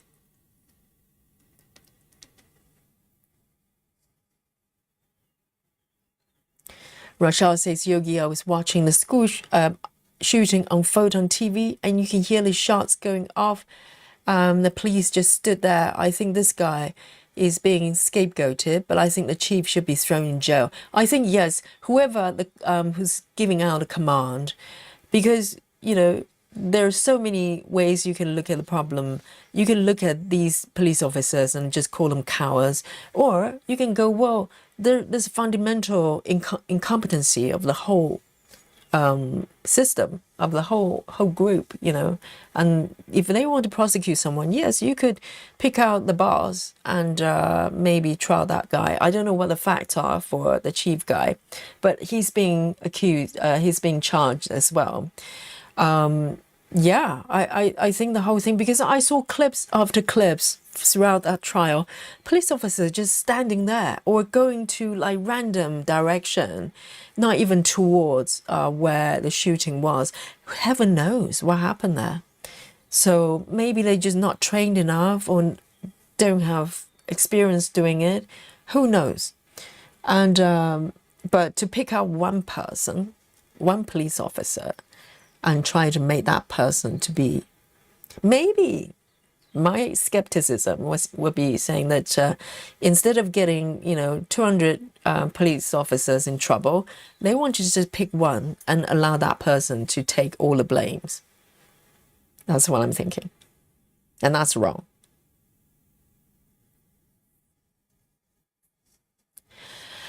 Nati says that police officer said he didn't know a lot of stuff, but there are proofs that he did, and he said nothing to the other officers he had held into the other officers. Well, I don't know. I can only go with the facts they presented on the trial, you know, and I have not gone for a deep diving for that case as a whole. There may be evidence that they're not introducing in a trial for whatever reason. I don't know. We can all have an opinion on that, right? But I think we shouldn't be shocked if that's what government's intention, rather, because they just want to be able to have someone to take the blame, and might as well be the lowly officer there, you know. And if he's not doing a good job, is it because him being a coward, or you just have not trained them properly? And whose responsibility is that? All right, 355. 355.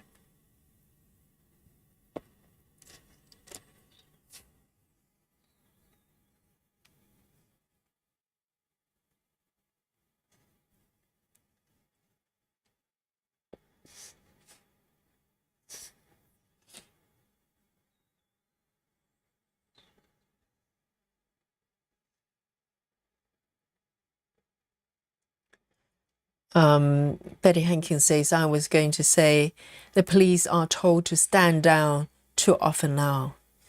Yes, I think, you know, it's not the kind of situation that the regular police officers can do. You could argue they should just run towards the shooters no matter what, you know, whatever trainings they have. But at the same time, you know, with this police officer, we're talking about 20 seconds of processing time.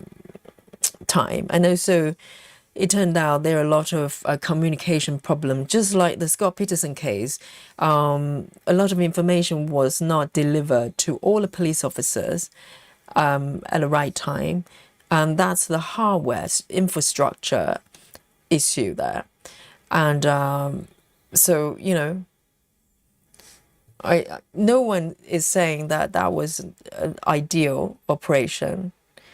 The question for the juror, I think, is more about, can you blame it on this guy and let him go to prison or whatever it is, and his whole life ruined for this? Is it fair? Is it what the justice system is, you know, here to do? 355.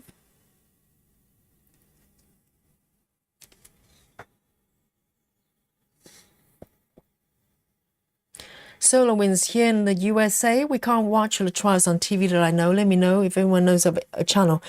Solar, you can watch on YouTube. These are YouTube channels, Core TV and Law and Crimes. I'm not, if you're in America, you definitely can watch those. I don't think they're regional restriction at all. If you're in America, you can definitely watch them. Just go to the YouTube channels. It's all free to watch, you know.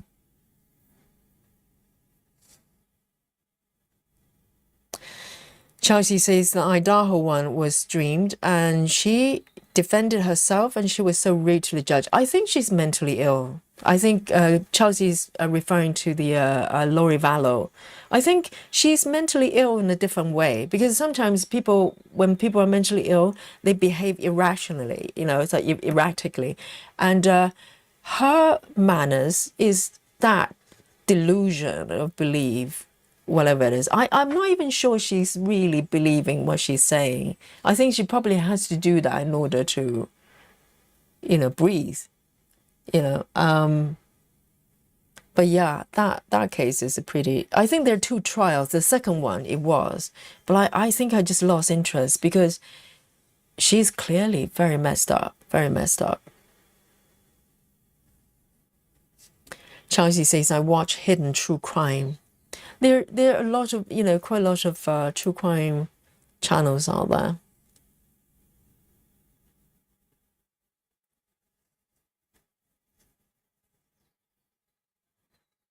Benny Hankins says the US has Core TV, but I'm not sure it's the same as Yogi mentioned.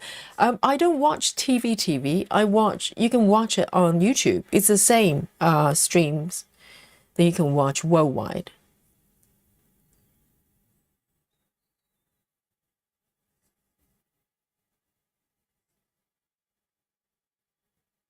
So Grace Houston, the Grizzly person. Yes, I think she's more of a crime enthusiast.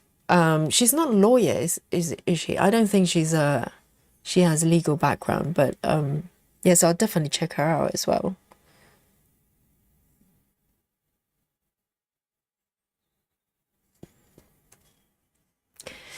See you later, Natty. Have a lovely rest of the day.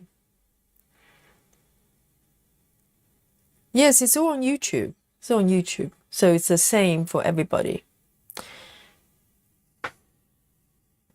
Let me just pick a couple more colors here. So I'm definitely in a flower zone here. Let's have a look. Oh, here we go. 666. I have not stitched 666 for a little bit. Any spooky bingo, everyone? 666.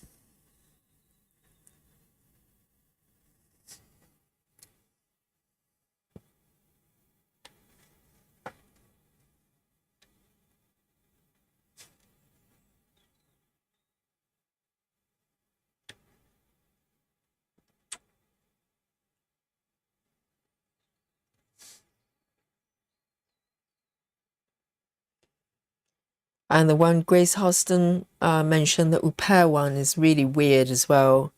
I think the gist of the story is this guy murder his wife along with the au pair. So it's not a sort of, unfortunately, it's not an unusual scenario, right? You can imagine that they have an affair with the guy, husband had an affair with the au pair, and for whatever reason, he didn't think divorce was the ideal solution. Maybe he just wanted everything, right? So he murdered the wife. The weird part of it is how they did it. So I have not watched the whole trial just yet. I mean, it's still ongoing, but I've only watched the opening. But apparently they came up with this strange plot with an au pair, and I don't know. Apparently the couple, the husband and a wife, okay, they're kind of into slightly kind of kinky stuff. So they hooked up with this guy. Whether that's within the wife's consent or not, I have no idea. But they basically get this guy to come over to the house thinking he was going to involve the husband and wife and whoever else, some sort of, you know, I don't know, menage a trois situation, but it involves this guy role-playing to attack the wife. It's as part of the thrill, you know. I do not judge. If they want to do that, they enjoy that. That's what they do. And but this guy didn't know. He was being lured in to be the fall guy. So they basically got this guy in, according to what the prosecution's is, their theory is, they got this guy in, random guy from the internet, thinking that he was coming in to engage in some sort of actions with a wife as well. But as soon as he came in, the husband shot him, this guy. And the au pair was on the side as well, because they worked together. And then, according to them, the husband went and attacked the wife. What sequence, I have no idea. So basically, they're trying to create this situation to mislead the crime scene to be this random guy just came in and attacked the wife. And the husband, out of self-defense, shot this guy dead. That's it. That's what they're trying to set up. And it's such a weird case. What an elaborate way to create this whole situation. I don't know. And this guy, apparently, Grace, is that correct? This guy is law enforcement. He works for some sort of police agency as well. So he's a cop. 666. He's probably learning, using his knowledge on the wrong things here.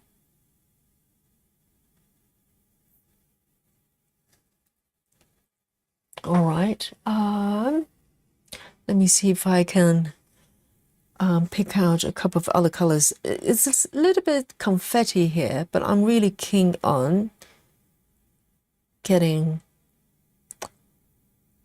the little flower a little bit more complete. Let me just pick one more color here. Maybe this one. A17, A17.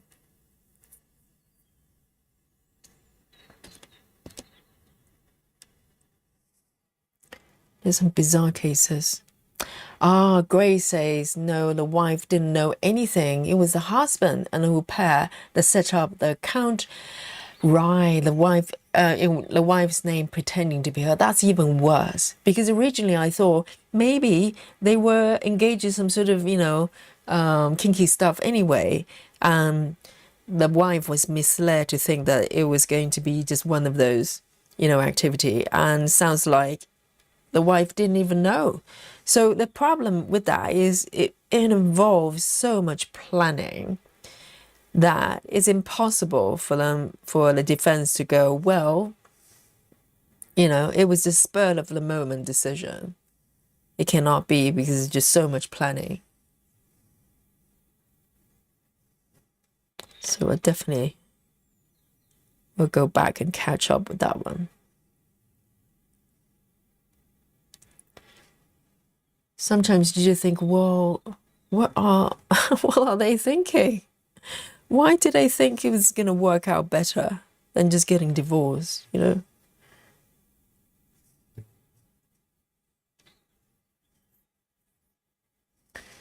Cassie says you work for the IRS. I see. So not police force. It was for the tax. IRS is American tax, sort of HMRC equivalent.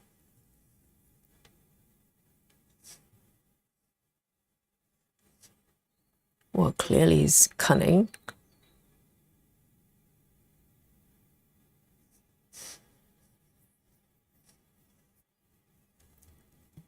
Clara says that shooting was in, how do you pronounce that name? Uvalde? Uvalde. Yes, it's the name of the school. Texas.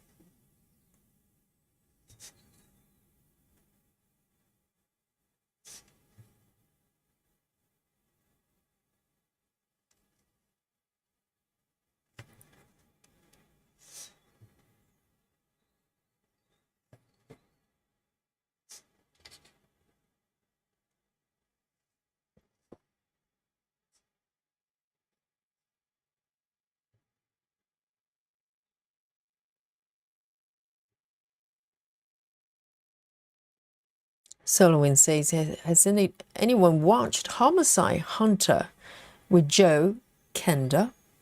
It's a very old show, but it's done by a guy who is a real homicide detective. He talks about the suspect's account of what happened. Yeah, there are probably quite a lot of programs that talk about cases. And there are some really good sort of YouTube channels, you know, not done by professional documentary makers. They're just really good storytellers.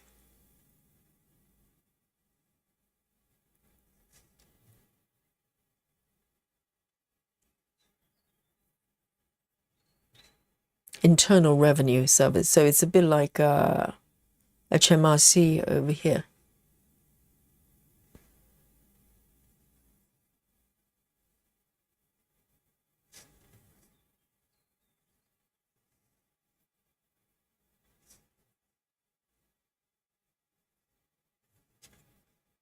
And this one as well.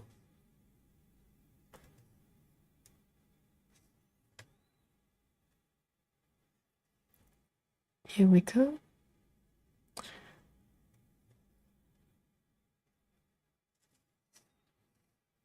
So this is where the little moon ornament is around here, and there's a little red flower behind it.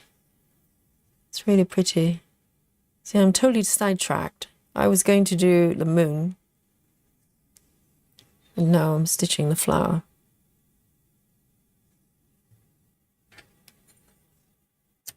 This one, A17. Let me look at the time. So we're 24 past 12, past midnight. Where's time gone? Seriously. And right, so I'm going to pick the final color. How's that? So I think I'm doing quite well with this flower, but there are quite a few ninja stitches, like confetti stitches. So I'm going to just pick one. There's got a few more stitches here, and just move it forward a little bit. Let me pick one more color here. I like a strong finish, you know. I don't want to do air stitching. So I could do, whoops. No, yeah. No, only 2 stitches, this one. Only 2. Why not? But it's a nice color. It's 900. 900.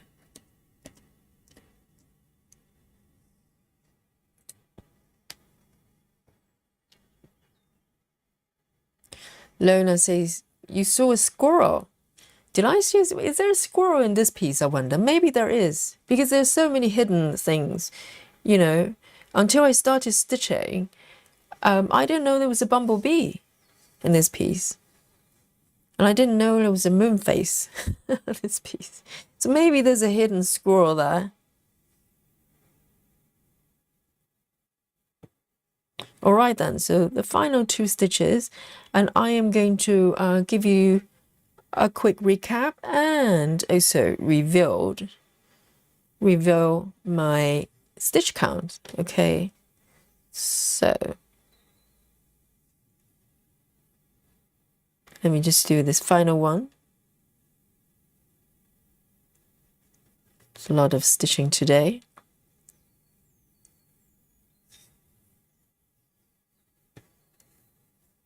Right.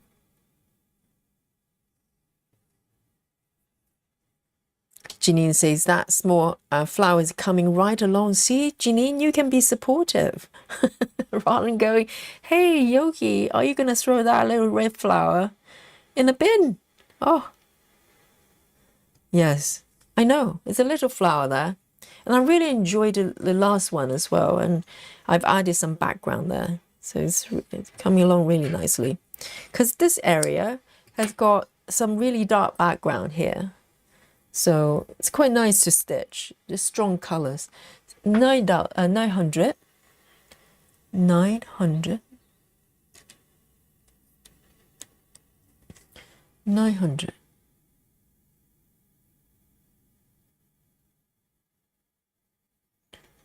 All right then, here we go. So let me give you a quick recap here, and I'll give you my stitch count. I have no idea how many I managed today. So here we go. Let me zoom out a little bit. So this is where I am. It's looking nice, isn't it? The colors are just to die for, seriously. And so the details are just so sharp as well. So here, you probably know that I've been working on this arch just above the bed, the shape. It's got so much going on. I think this area just like a pattern by itself.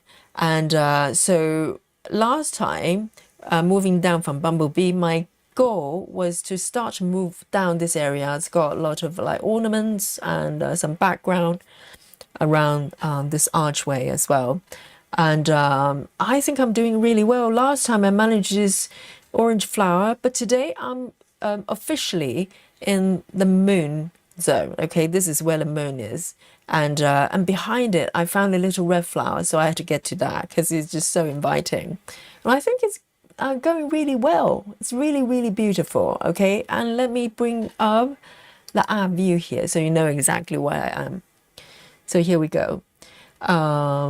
This is the archway here. And let me just turn on the markup here so you know what I was working on. I was working on here. Can you see it? So there's this orange flower there. I move all the way down, going down, and Janine, try to reach this moon ornament there. But then I noticed there's a little orange red flower behind it. So I moved to that area in the flower zone. So moving down, I've got this sun face as well. That's so much fun. And the background is really, really dark. So once I get the background filled in, everything's going to just pop out so beautifully. Can you imagine coming this way? And can you also, if I move to the right, can you see this little jar? And I think it looks like a elephant or something on the shelf there, which I just noticed now. So, and that background, that green background of this wall there, my goodness, I can go on because this piece is just a feast of flower colors. So beautiful. Okay, guys, are you ready? I'm going to show you, reveal the number of stitches I've done today. And here we go. I'm going to count down for 3, 2, and 1. There. The grand total of the number of stitches Yogi has done today is 252. Yeah, round of applause. Not bad at all, not bad at all. Let me just pause the timer here. 252, not bad. And look at my percentage. It's 1.94, which means maybe just next session it's going to go over to 2%. Yeah. After 3 months, finally it's about time, you know. And I think it's going really well. 252, you know, while we're chatting about everything under the sun, right? And let me just zoom out a little bit. It's absolutely gorgeous, absolutely gorgeous. And I hope you enjoy your session as well. Ooh, let me see, try not to break the stand there. So this is where I am a little bit on top there. So I go back after a while to fill up the ceiling area. There's a lot going on there as well. So yeah, thank you so much. And 237, is that Rochelle? Is that your stitch count? Yes. A little bit slow, less than Yogi, Rochelle. Rochelle says 237. That's a bit less than Yogi. Yeah, I won. I'm slightly ahead. And thank you guys. And, you know, thank you for joining me today. And particularly for those of you, the members, we had 2 sessions today. And I hope you enjoyed 2 very different styles of stitching. And that's the fun of it, you know, experiment and be open-minded, you know, and have some side quests that will make the main quest even sweeter. I think it's all about the balance.